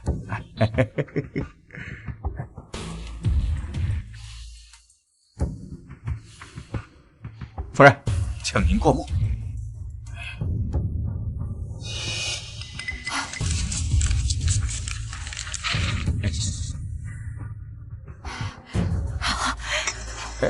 对了，切记，此事天知地知，你知我知，要是泄露出去，我叫你好看。夫人放心，夫人放心，慢走。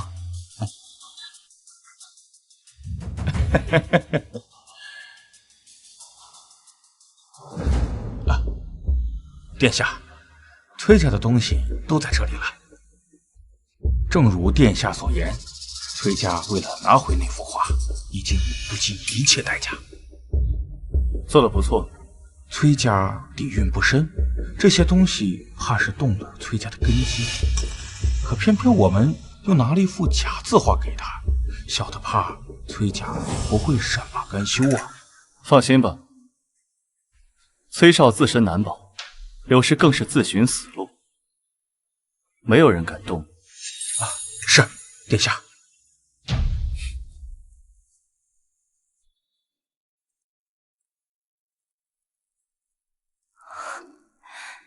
这些都是柳氏为了赎回那幅画给当铺的。没错，现在都是你的了。这怎么好意思呢？不好意思，那我收回去了。要，有钱不赚王八蛋！三哥，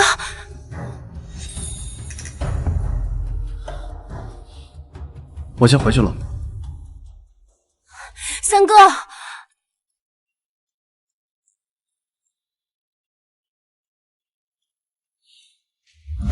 锦绣，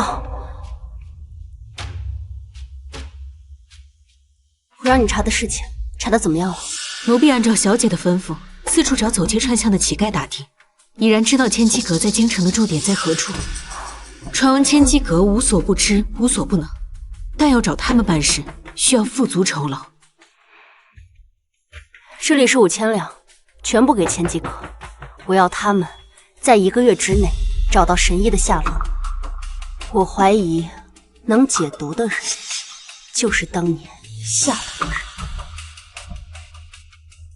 三哥是在12岁那年中毒的，当时宫中的太医嫌疑很大，是否有人告老还乡，或是被革职查办？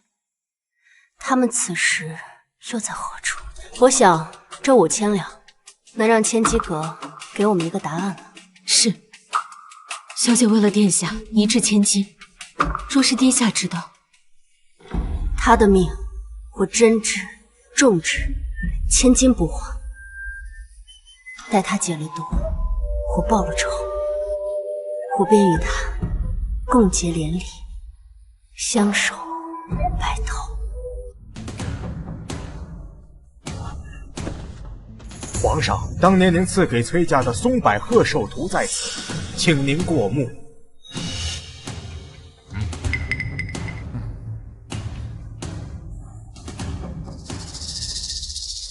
打开。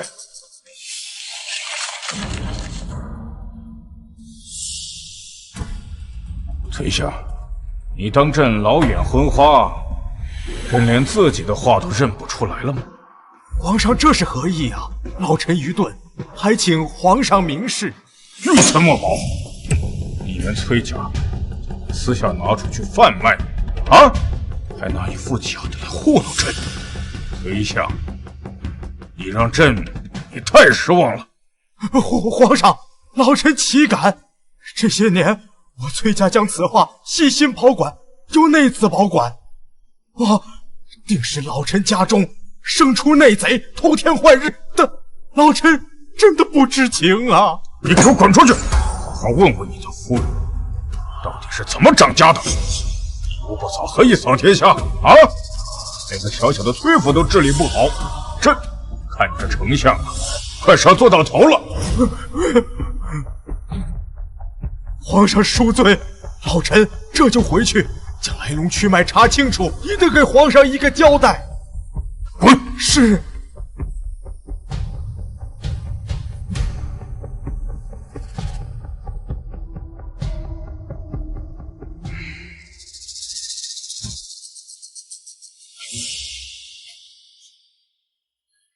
怎么样？皇上没说什么吧？贱人，简直就是丧门星！是要害死我崔家吗？啊！5000两，还有那么多的房产田产，竟换回来的还是一副赝品！这不可能啊！真记在皇上手上。皇上今日问我，连一个小小的府邸都管束不力，又有什么资格统管百官？这一切都是拜你所赐。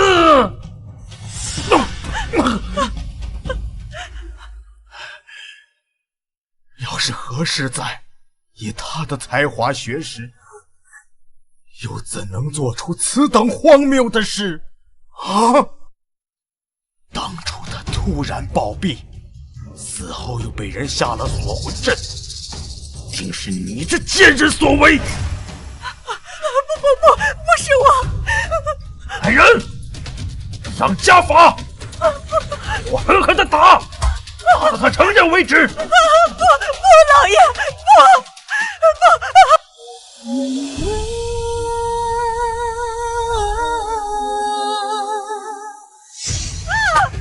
老爷！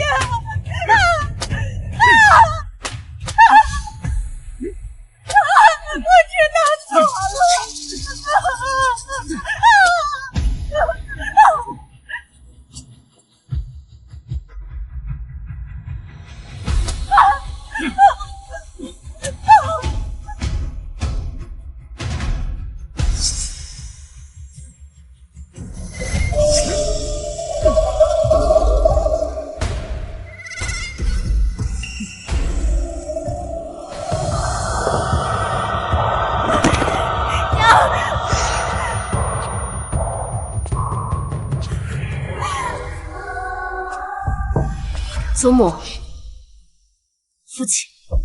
阿洛，你说的对，定是这贱人害了你母亲。从今日起到你出嫁前，由你来掌家，再不能让他祸害崔家了。父亲可还记得徐道长说的话？道长说什么？杀害母亲的真凶需在祠堂跪满749日，否则怨气不消，家破人亡。这柳氏只跪了1、2日，便敷衍了事。看来今后崔家还有大患。竟有此事！快把这毒妇押到祠堂，让她磕头忏悔。我要！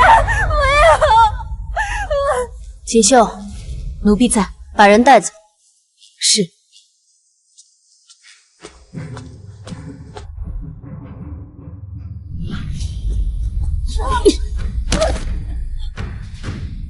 崔文洛，你要干什么？崔文洛，你放开我母亲！崔文洛！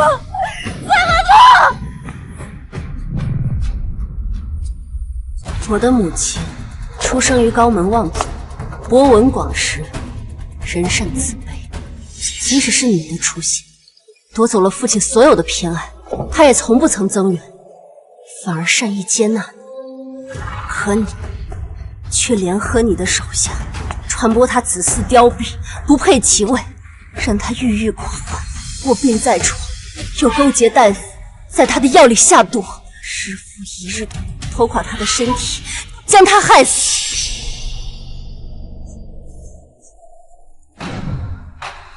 害死他还不够，你又故意给他的女儿安上了灾星的头衔，放逐出府，而后你又伙同你的女儿，将他的女儿蹉跎致死，夺走他们的一切。我没有。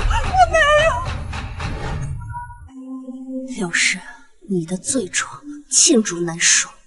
今日我崔文洛便替天行道，以你之命慰藉我母亲，在天之灵。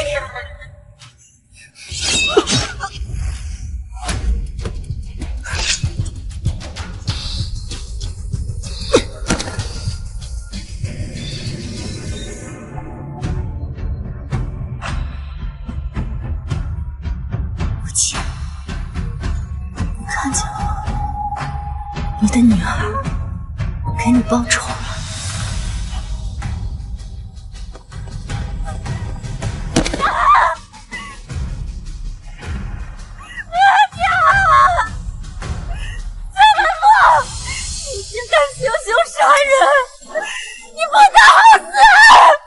是吗？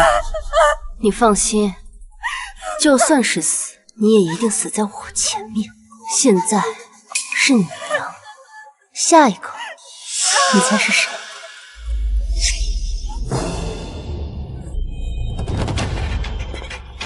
你疯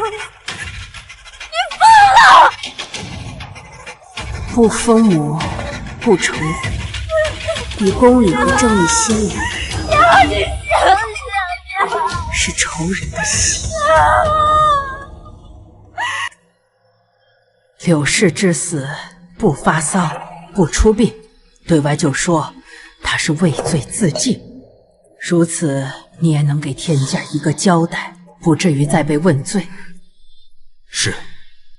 星儿和清远侯府的婚事，你亲自出面，不论用什么手段，务必敲定。她生母出了这等丑事，再不嫁侯府，没有哪户人家会要她了。婚事嘛，一切从简，不用管丧期，越快越好。都听母亲的。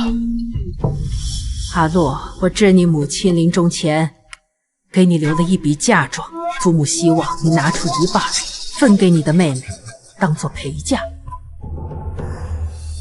您说什么？府里为了那幅画搭进去不少房产地契，你还有2个弟弟，日后也要结婚生子，崔家的家业要留给他们，不能再动。若星儿无财帛傍身，去了侯府，他是无法立足的呀。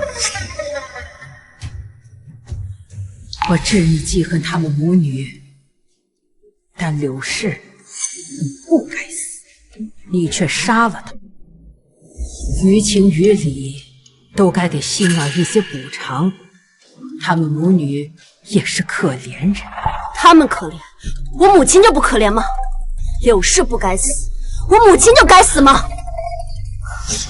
祖母，我看您是老糊涂了吧？放肆！你，祖母与其在这里苛责我，不如好好想想，怎么让清远侯府同意崔馨儿进门吧。这么好的亲事，可千万别错过。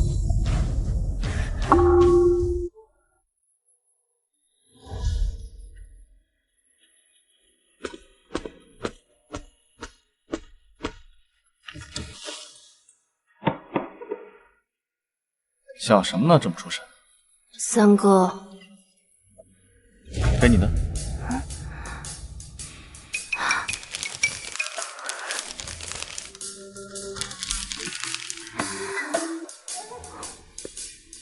这味道跟我在南方吃的一样。京城也有相似的铺子吗？是我专人派人从南方采买。这么折腾，还说不喜欢我？为了这一包唐大费周章，分明是爱惨我了。你想多了，是我爱吃，买多了怕浪费而已。好，是我自作多情。对了，李木泽和你妹妹的亲事基本上定了。怎么说？李木泽的庶弟同人打架，将人捅死，案子压在县里。你父亲以此向清远侯府施压，若两家结亲，案子能撤。清远侯府答应了。两个人的亲事定在下个月初办。死的是什么人？是一个从青州来京城读书的学子，家境清贫，平日里靠卖字画谋生。前尘世家狼狈为奸，手指轻轻一抬，就能碾碎一个普通人的一生。他们还有天理吗？阿洛，你的仇人也包括你的父亲吗？你还记得我跟你说过的那个梦吗？当然。梦里我被侯府虐打，走投无路的时候，也曾向崔家求援过。我想请父亲出面助我和离。然后呢？可他拒绝了。崔少说：“夫者为天，天固不可逃，夫固不可离。”他痛斥我离经叛道，有辱门楣，要我乖顺服从，并亲自将我送回了侯府，还勒令人对我严加看管。于是我直到死都没能再逃出侯府。三哥，我无法不恨他，他亦是杀了我的凶手。按照我朝律法，子不弑父，弑父者判处斩刑，所以我不会杀他。但我信天理昭彰，报应不爽。崔府跟清远侯府缔结亲事，我这个做姐姐的虽给不了崔馨儿什么嫁妆，但我却想给前未婚夫李木泽送份大礼。他送太配。我还没说是什么呢，你这就吃醋了？我才没吃醋，我是怕你脑子坏了，做出什么糊涂事儿。比如，我想让他断子绝孙。你说什么？李木泽是侯府世子，也是清远侯府唯一的嫡子。他若有子嗣，爵位总能世袭。可他们身居高位，却欺压百姓，德不配位。我偏要他从此断子绝孙，要清远侯府从此朝不保夕。早说嘛！三哥的手下个个武功高强，这份礼物应该能把我送出去吧？管够！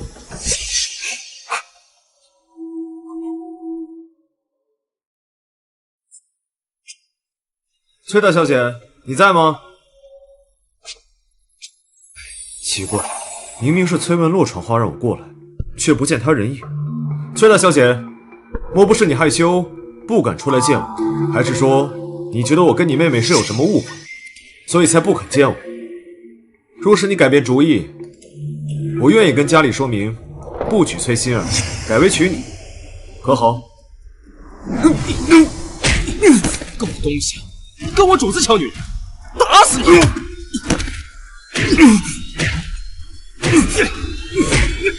你是什么人？放开我！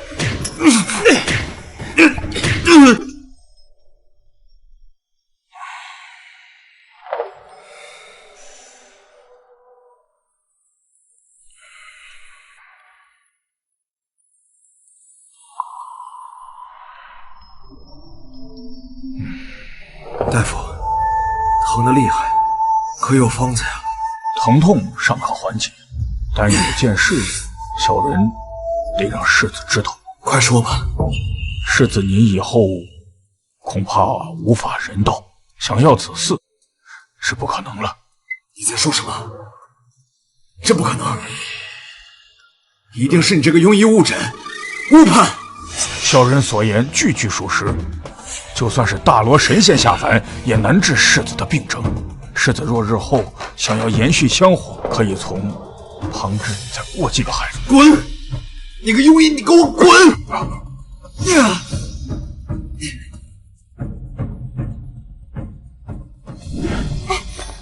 慢点儿，搬的时候千万仔细点，别磕着碰着了。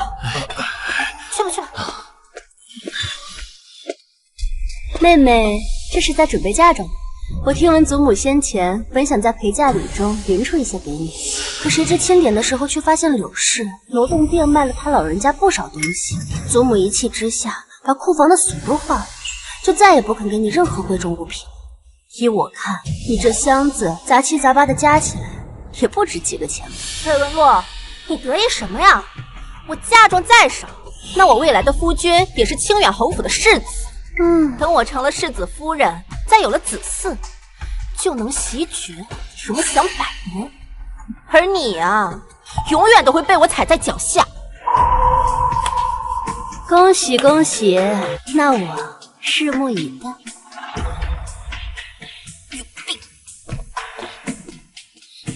崔星儿，你以为清远侯府是什么好地方？贪婪刻薄的婆母，不能人道的夫君，还有一个好色荒唐的庶弟，你的好日子到头。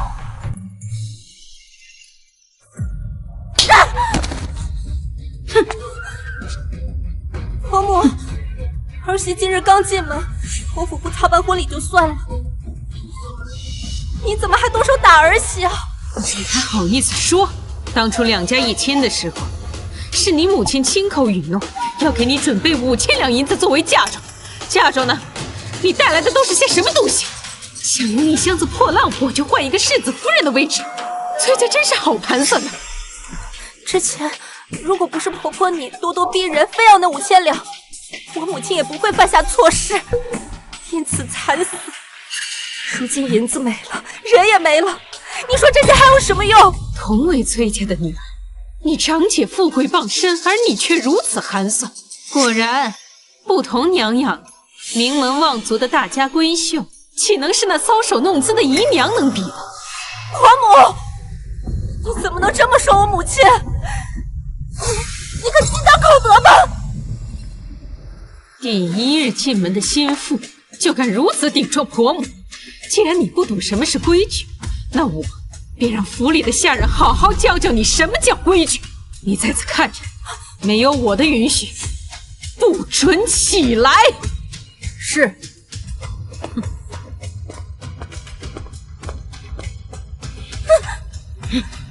跪好！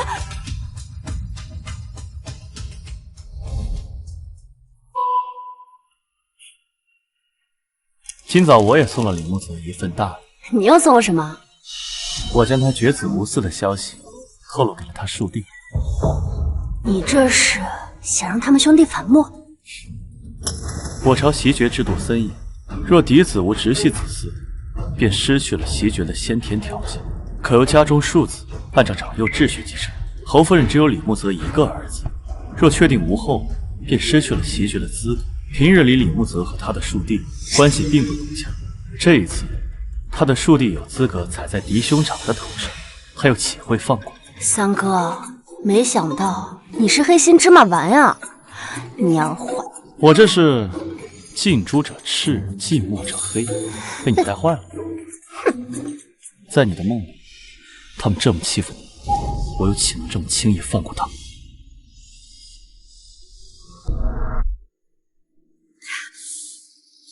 成亲当天就罚我跪2个时辰，这清远侯府真是太过分了。父亲，你终于回来了，心儿都等你好久了。我跟你说，今日婆母当着下人的面为难我，还打了我一巴掌，实在太过分了。娘教训你，那是天经地义。你要是不满，不如自请下堂滚回你的崔府去。我不是那个意思，我以后不说就是了。夫君，今日是我们的新婚之夜，我替你宽衣吧，我们好好温习。行了，什么洞房花烛夜，我没那个兴趣。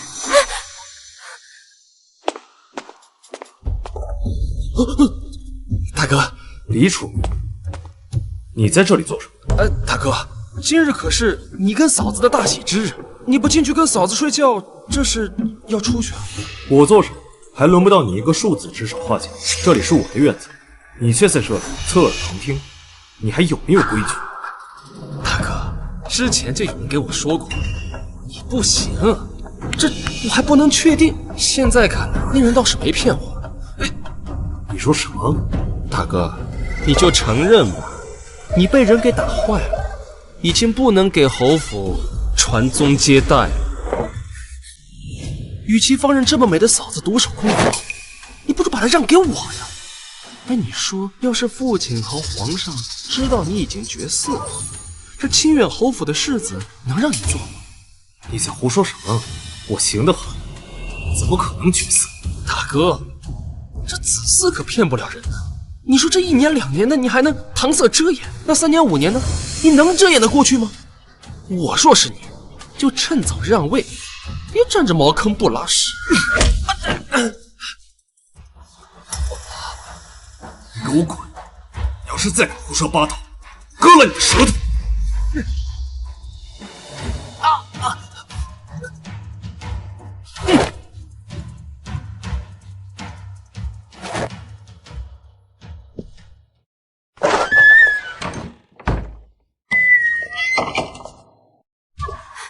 夫君，那个李楚明说的到底是……住嘴！这件事情不能让第3个人知道，特别是父亲和母亲。可是今天婆婆还训诫我，让我早日为你诞下子嗣，最好是再多生几个儿子。如果我迟迟不能有孕，她定会责罚我的。李楚明有句话说的没错，要是3、5年才能怀上孩子，事情就瞒不住。唯有让崔心儿尽快有孕，才能住外人的嘴。夫君，这么看着我干什么？阿南，世子，从今日起，你每3日与少夫人同房，直至她怀有身孕。这怎么可以？她一个下人，她怎么能染指我？我娘的脾气你是知道的，要是她动了，不知道是怪罪你，还是怪罪我。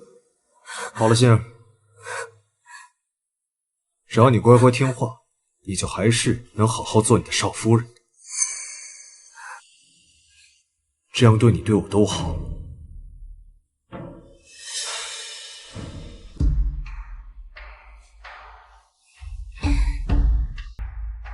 祖母，父亲，怎么就你一个人呐？今日是你回门，怎么世子没跟你回来？啊，夫君，他另有要事要处理，抽不开身。坐吧。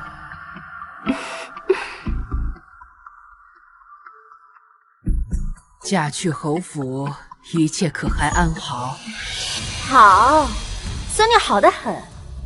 祖母您不知道，婆母啊对我非常的满意，夫君更是对我体贴入微，还说以后都不打算纳妾了，从今以后都只有我一个正头夫人呢。哦，世子还有这般深情，着实让人意外呀。可不是嘛，祖母，您是知道的，从小到大，孙女都是一个有福气的人。唉，可不像某些人，就是个灾星，走到哪儿都一身的晦气。既如此，跟世子好好相处，早日为他诞下子嗣，不辜负他对你的情谊。有了孩子，你也能在侯府站稳脚跟了。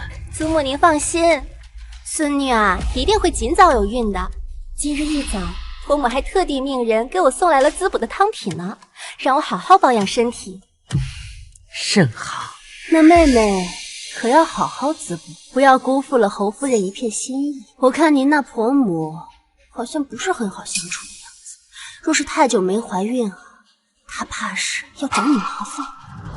你放心，我呀很快就要有好消息了。我的儿子以后可是要袭爵的。好，崔馨儿可这么放大话，难道是有恃无恐？这件事定有蹊跷。进。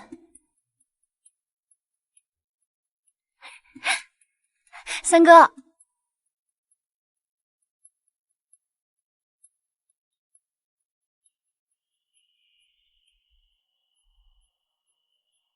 新任侯府的事，我已经派人去查了。怎么说？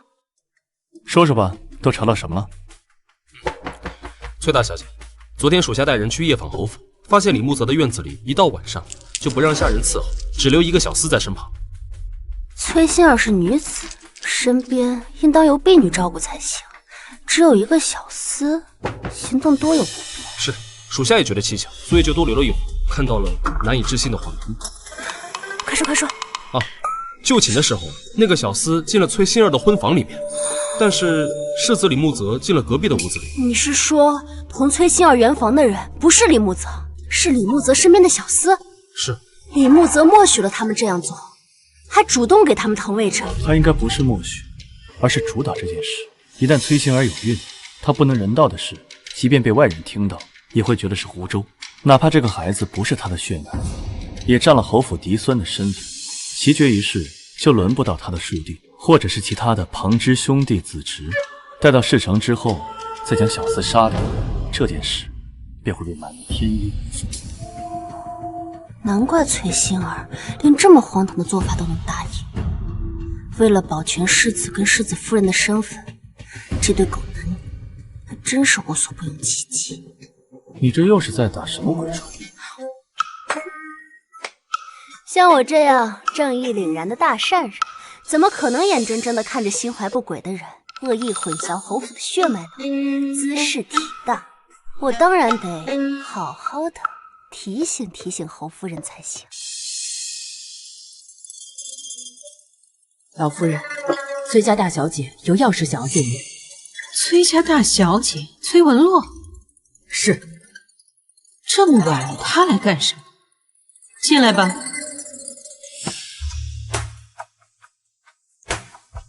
侯夫人，崔大小姐这么晚亲自登门，不知有何贵干呢？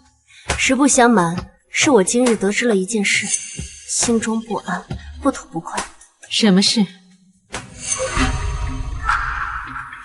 侯夫人还是把周围的手下隐退了好，不然这事让外人知道了，恐对侯府不利。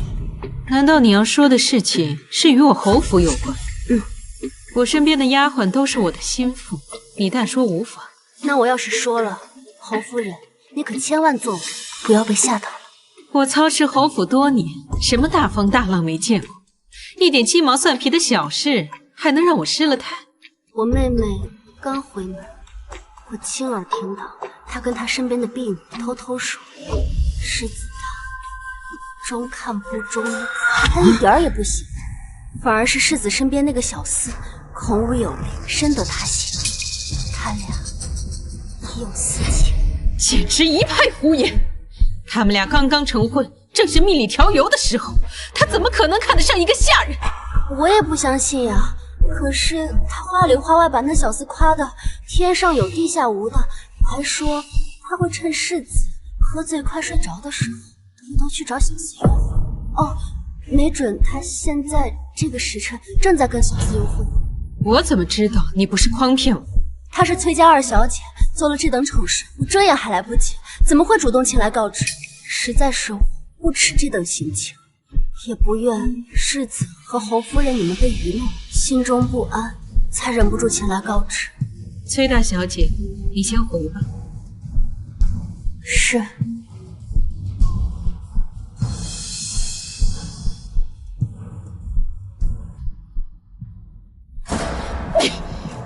来人，陪我去世子院子里看看，我倒要看看这个崔心儿到底有没有背叛我儿。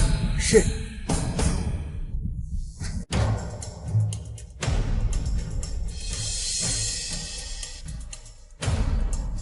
夫人，世子院内无人看守，连个丫鬟都没有。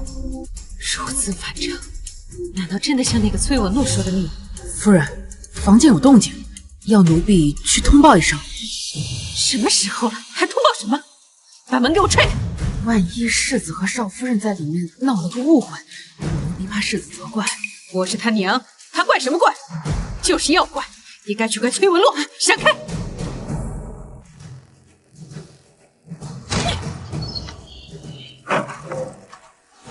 今夜以后，无论此事的因是什么，崔心儿都别想好过。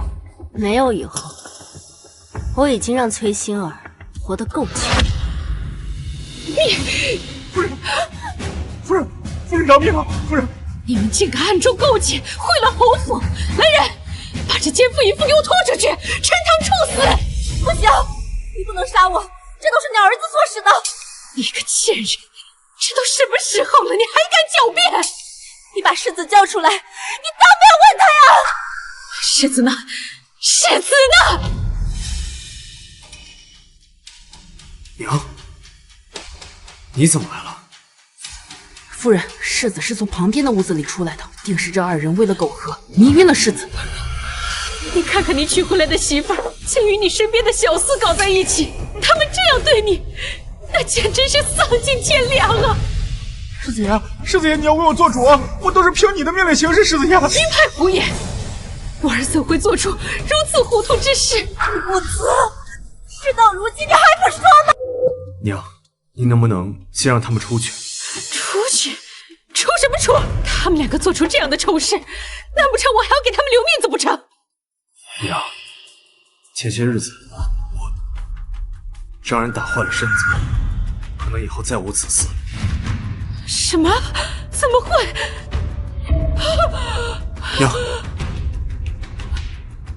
说真的，如果我膝下无子，李楚明那个王八蛋肯定会虎视眈眈，二坊三坊会扑上来相争，让阿南跟心儿圆房也是无奈之举啊。那可这样一来，他怀的就不是你的孩子，就不是你家的骨肉啊！只要能保住世子之位，那又何妨？你疯了吗？这件事情若是传出去，那就不是落人笑柄的家事这么简单了。西决乃是国事，只有皇上和礼部承认方才奏效啊！这若是皇上知道，你有几个脑袋够砍的？那您还有其他法子吗？你先回房去，回房去，走！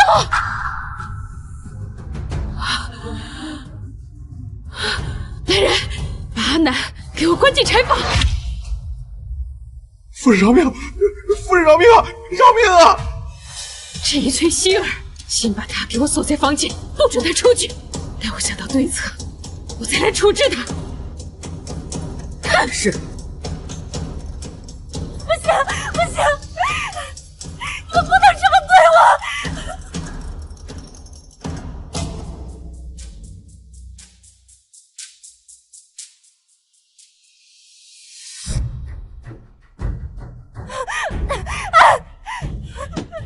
开门！放我出去！开门！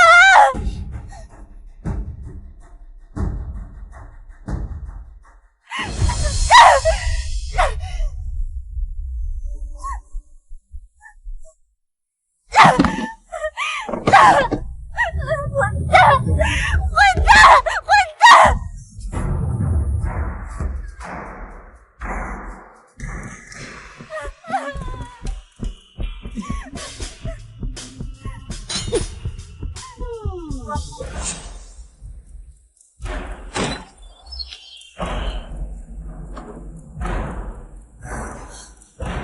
是你，崔文洛，你怎么会来清远侯府？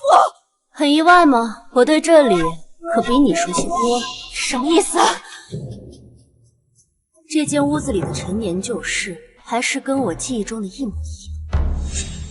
他们还是老样子，动不动就喜欢给人关在屋里，再上一把锁，想逃走，简直比登天都难。到底在说什么呀你？你是不是觉得很奇怪？你跟李慕泽瞒得密不透风，侯夫人是怎么知道你在此跟外人苟且？是怎么知道的？因为这件事情就是我告诉的侯夫人。我的蠢妹妹，是你！你的好夫君被人打断了命根子，也是我送你的新婚之礼，你喜欢吗？崔文洛，你为什么要这么做？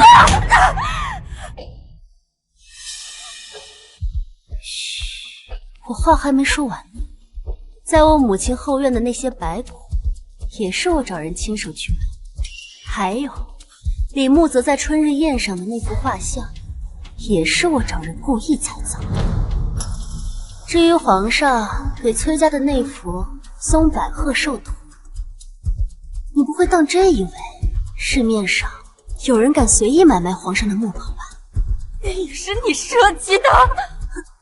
是啊，崔府的地契房契，如今多数都在我的手上。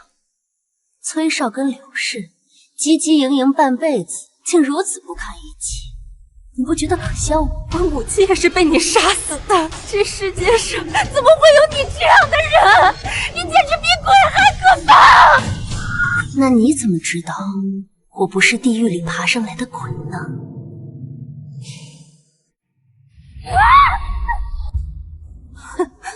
跟你开个玩笑，你怎么还当真了？我记得你胆子不是挺大的吗？毕竟前世的你脏事坏事一件也没少干。什么前世啊？你不需要知道为什么，因为不论你记不记得，结果都不会有任何改变。你别过来！你被侯府当场抓紧，你不受耻辱，选择自尽。我这个做姐姐的特意前来送你最后一程。你在说什么？我什么时候不看羞辱上就自尽了？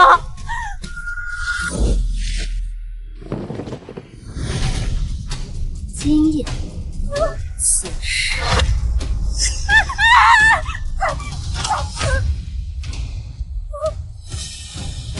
你对我做了什么？我为什么动不了了？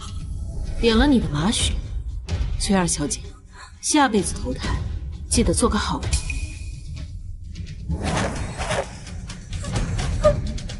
我知道错了，我以后再也不敢了，姐姐，放过我，我错了，姐姐。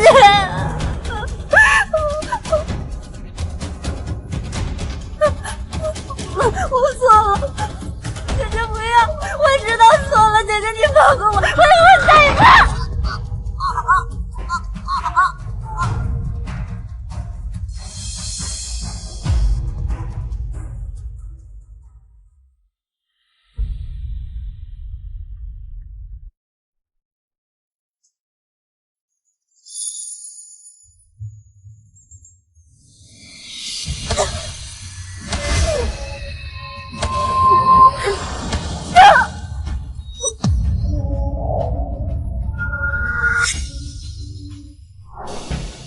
如此说来，除了让薛馨儿尽快怀孕，真就没有别的法子可以收场了。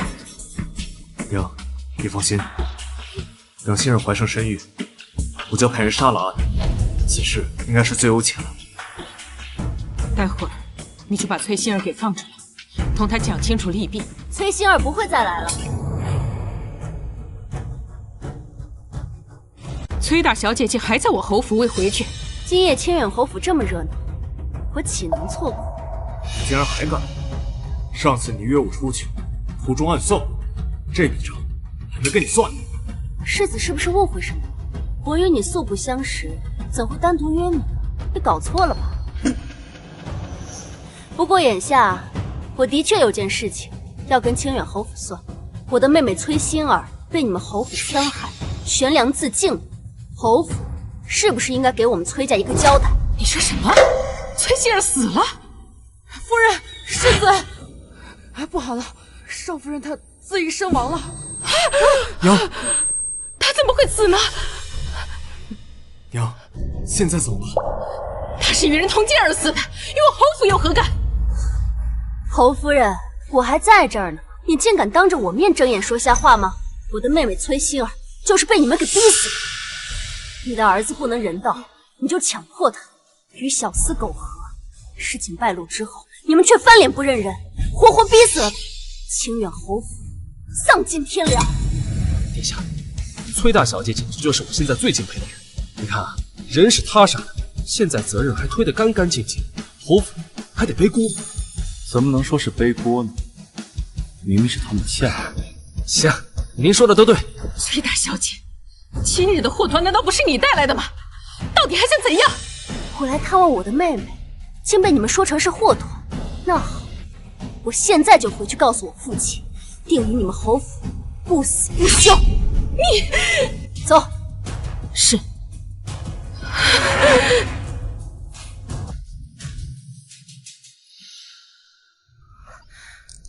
三哥，你怎么来了？回崔大小姐，殿下是担心您刚报完仇，心理压力大，怕不放心。但我觉得这种担心纯属多余。怎么会多余呢？三哥对我的关心就像涓涓暖流，融化了我冰冷寂寞的心。又在胡说。那我刚刚杀了人嘛，心里还是很怕的。我不管，你今天晚上多陪陪我，等我睡着了你再走。哎呀，好不好嘛？真拿你没办法。这崔文洛还没回来，尚未出阁的女子成日乱跑，真是没规矩。阿洛野性难驯，若是不加以约束，日后恐酿大祸。是啊，祖母和父亲与其关心我，不如先关心关心妹妹的死活吧。什么意思呀？崔馨儿她悬梁自尽了。什么？你说什么？他好端端的怎么会死？我刚从清远侯府回来，亲眼所见，还能有假？是侯府的世子跟侯夫人逼死的。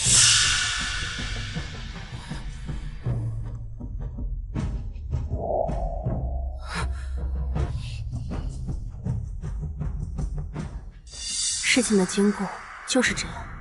父亲，清远侯府如此作为，惨绝人寰。我虽不喜欢崔馨儿，但也见不得她被人这般欺负。您可要替她伸冤啊！母亲，儿子以为此事不宜声张，您觉？就算是世子教唆，同意与下人通奸，实在是有失体统。事情传出去，外人会笑我们崔府行事出格，没有教养。是。那可否将崔馨儿尸体带回来？嫁出去的女儿泼出去的水，她的后事就让侯府去办吧。你的女儿被人害死，你身为一朝宰相，却不报仇不收尸，甚至人已经死了，追究下去，除了辱没门楣、落人话柄，别无他用。这个时候，只有保全清白名声才是要紧。我有的时候真的不明白，你们根本就不爱自己的子女，可是为何又这么热衷于繁衍子嗣呢？你们的嘴里，我早就已经领教过，已经习以为常。也不知这本就根基不深的崔府，人丁凋敝，摇摇欲坠，会不会有那么一天，轰的一下，就变成一片废墟呢？孽障！你胡说什么？时辰不早了，我就不在此陪你演父慈子孝了，告辞，父亲。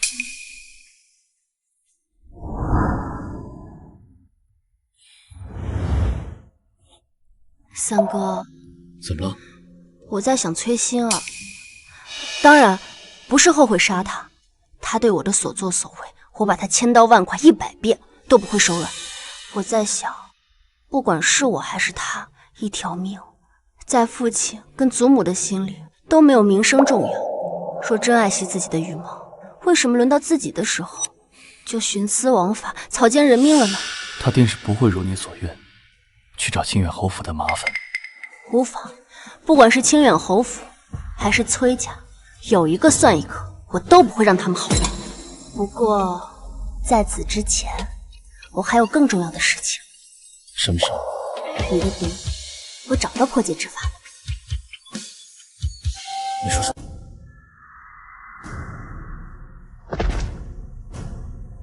贼臣文旭见过陈王殿下。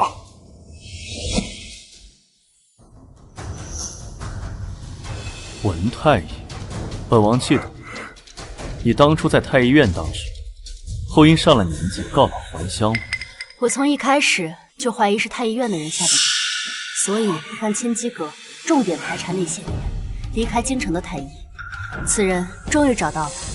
文太医，不查不知道，你竟然是湘南族人。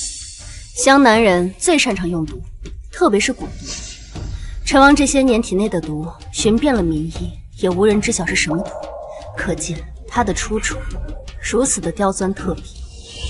没想到时隔8年，老臣还是被找到了。不错，殿下体内的毒是老臣当初奉宫中贤贵妃之命，在殿下茶水里下的。贤贵妃，本王与她无仇无怨，况且贤贵妃只有六皇子一个儿子，以六弟的资质是当不成太子的。她为何要害我？这就要从殿下和六皇子幼时说起。殿下自小聪慧，是所有皇子中才学最为出众的，也是最受陛下疼爱的儿子。而六皇子就恰恰相反，是受到责骂最多的那个。久而久之，贤贵妃心里就产生了憎恨，便以老臣妻儿的性命要挟，给您下了一种叫金丝绕的蛊毒。蛊虫在殿下体内渐渐生长，毒性也慢慢的增强，身体再强壮的人也难以撑过10年呐。你既是下毒之人，一定有解法。你若能救陈王的命，我们饶你不死。虽有解法，但极为凶险。老臣也是在族中长老留下的典籍中看到过，并未实操过。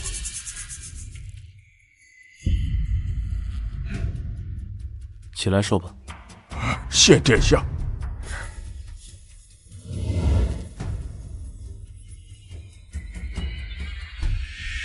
蛊虫难以直接取出，若蛊毒初期，蛊虫尚未成形，可以直接服用草药将其杀死。但8年过去了，殿下体内的蛊虫早已不是寻常的药物就可以杀的了。若能让另一只蛊也进入殿下的体内，两蛊相争，必有一死一伤。届时再服用药物，就能将其弄死了。陈王体内的蛊已长达8年，你再下另一只，又该如何追赶这8年的时间呢？我欲给王爷下的另一只蛊，名叫金蚕蛊，它一日生长进程，就能赶得上金丝绕1年的进程，并且此蛊好斗，不死不休。如果运气好的话，说不定2只蛊能同归于尽。那你说的解法极其凶险是什么意思啊？殿下被金丝绕折磨了8年，身体早已亏空，若两蛊在体内缠斗，这个过程他未必能承受得起。古籍上说，此前有人用过此法，高烧不退，肺腑剧痛，直接身死。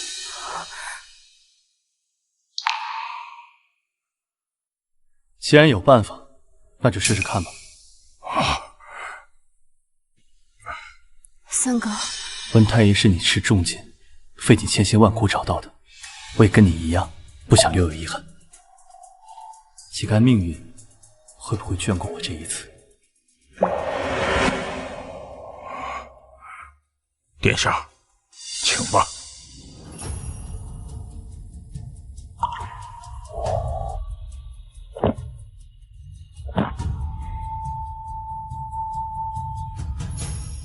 接下来几日，金蚕蛊会自行生长，待到它觉得时机成熟，就会去找金丝肉的麻烦。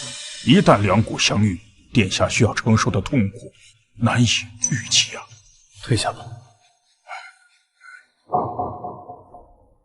这几日，你先回去吧。不行，我要陪着你。崔文洛，如果我不幸身亡，你要记着，我霍玄从始至终就是一个冷心冷情的人，不值得你托付终身。我也从始至终没有害过。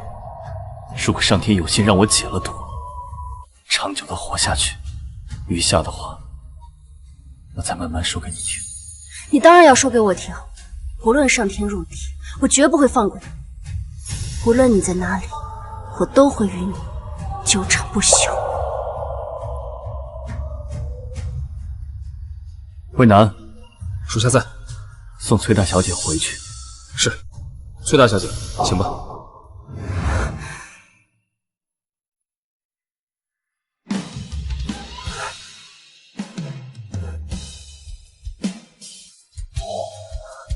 听话，就当是为了让我安心。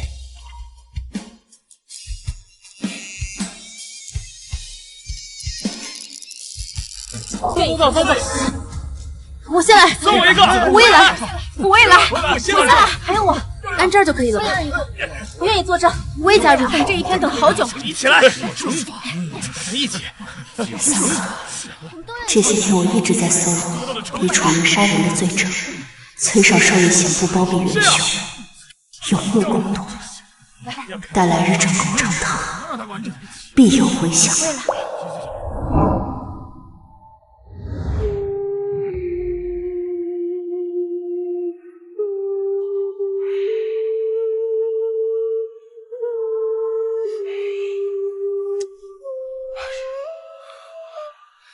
都给我出去！出去！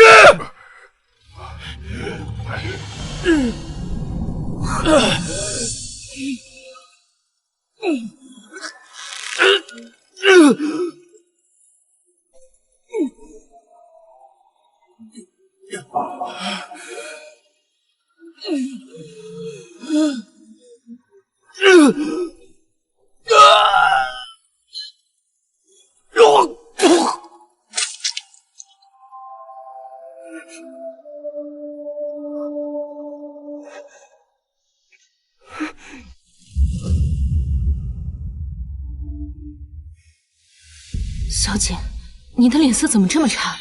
昨天是没睡好吗？昨夜做了个噩梦。今天是第几日了？自殿下服下金蚕蛊，已经是整整第10日了。他连院子都不让我进，也不知道如今情况如何。殿下吉人自有天相，一定会没事的。若上天有神明，能听到信女的祈祷，信女愿有一半的寿命换霍玄平安健康。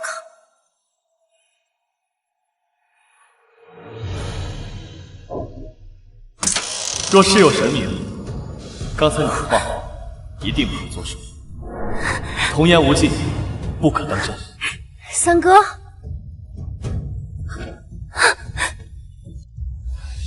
三哥，你的身体已然好了。文太医替我诊断过，蛊虫已死，剩下的蛊毒慢慢清除便好。往后细心调养，便可康复。太好了。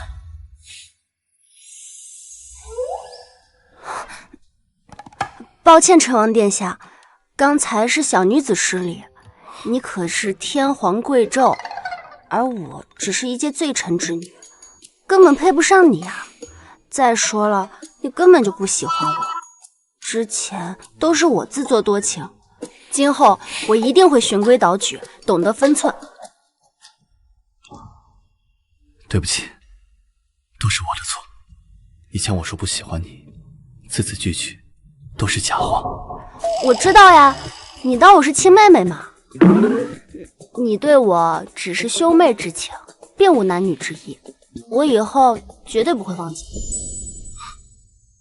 好了，我真的错了，你要打要骂，悉听尊便。我会选保证，此生只爱你一人，也只想娶你一人。阿洛，嫁给我好不好？不好。回答错误，重新回答。老不正经，为老不尊。哪里老了呀？我才比你大了3岁而已。不管，就是老，糟老头子一个，一肚子坏水。上次分开前还说什么我霍玄从始至终都是一个冷心冷情、忘恩负义的人，还说从来没有爱过我，一天到晚就知道装货。好，好，好，我就是一个大装货，那就罚我以后唯崔文洛的话言听计从，说一不二，好不好？这还差不多。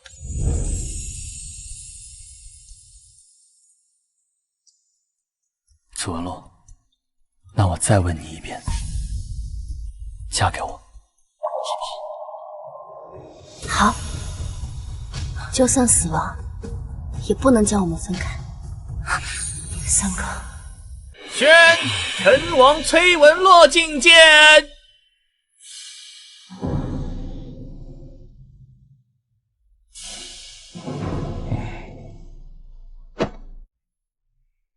儿臣女参见父皇上。本王，你大病初愈，不必多礼，快平身吧。崔文洛，你也平身吧。谢皇上。陈王说你有要事要见朕，说吧，所为何事？臣女想要状告自己的父亲崔绍滥用职权，销毁卷宗，替清远侯府二公子李楚明掩盖罪行。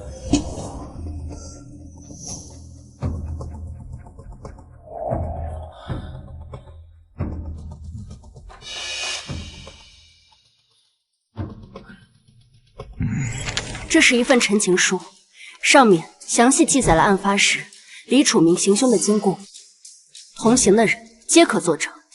下面是一张来自京城学子们自发的请愿书，恳请皇上彻查崔绍跟清远侯府的利益勾结，还天下学子们一个公道。臣女还翻阅了崔绍的来往信件，他包庇的案件远远不止这一个。清远侯府上下更是蛇鼠一窝，目无王法。臣女以为这样的人家没有资格袭爵。崔绍可是你的亲生父亲，如果被他知道，你不怕他记恨于你吗？我的母亲出生于建江何氏，外祖父曾说：“官之事民如土芥，则民视官如寇仇。”崔绍为官不仁，不配为相。臣女的身体流着何家的血，无法视而不见。好一句，官之视民如土芥，则民视官如寇仇。当年啊，你的外祖父曾给朕做过帝师，你的性子倒是跟他十分相像。好，朕今日就收了这请愿书，一定会彻查到底。多谢皇上。陈王，儿臣在。你为什么总是盯着崔文洛脸上看？他脸上有什么东西吗？父皇，儿臣今日也有一事相求。你又有何事？父皇，儿臣想娶崔文洛为妻，求父皇赐崔文洛为陈王。若崔绍无罪，她是丞相之女，陈王妃她倒是做的。可如今崔绍涉案，前途未定，若崔绍获罪，你还要娶她吗？如果没有崔文洛，儿臣也就没有了求生的信念。无论他是高门贵女，还是平民百姓，只要他是崔文洛，儿臣便只想娶她为妻。好，朕知道了，你先退下吧。父皇，你还没答应儿臣呢。皇子娶亲乃是国之大事，岂能随随便便就应允你？可是，好了，殿下，崔大小姐，请吧。儿臣告退。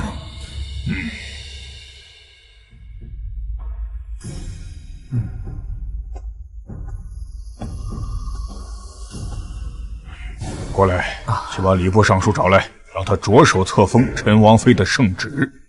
皇上，您答应殿下的请求了。陈王是朕好不容易才恢复康健的儿子呀，别说他要娶的是和氏之女崔文洛，就是他想娶一头猪，朕都要硬着头皮答应啊！是，快去快去！崔相，皇上下令彻查清远侯府一案，请您移步督察院接受调查。走吧。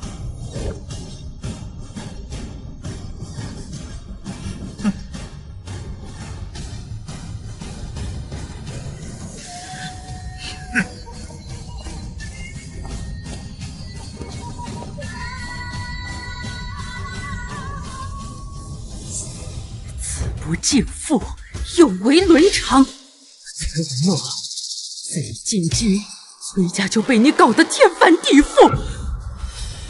手里的刀，为何要一直对着崔家？我手里的刀，可以护我，亦可以替我劈出这高门大院的虚伪和枷锁，让我重获自由。祖母若觉得痛苦，不过是你们当年做的孽，铸成了寒光利剑，如今正中雷心。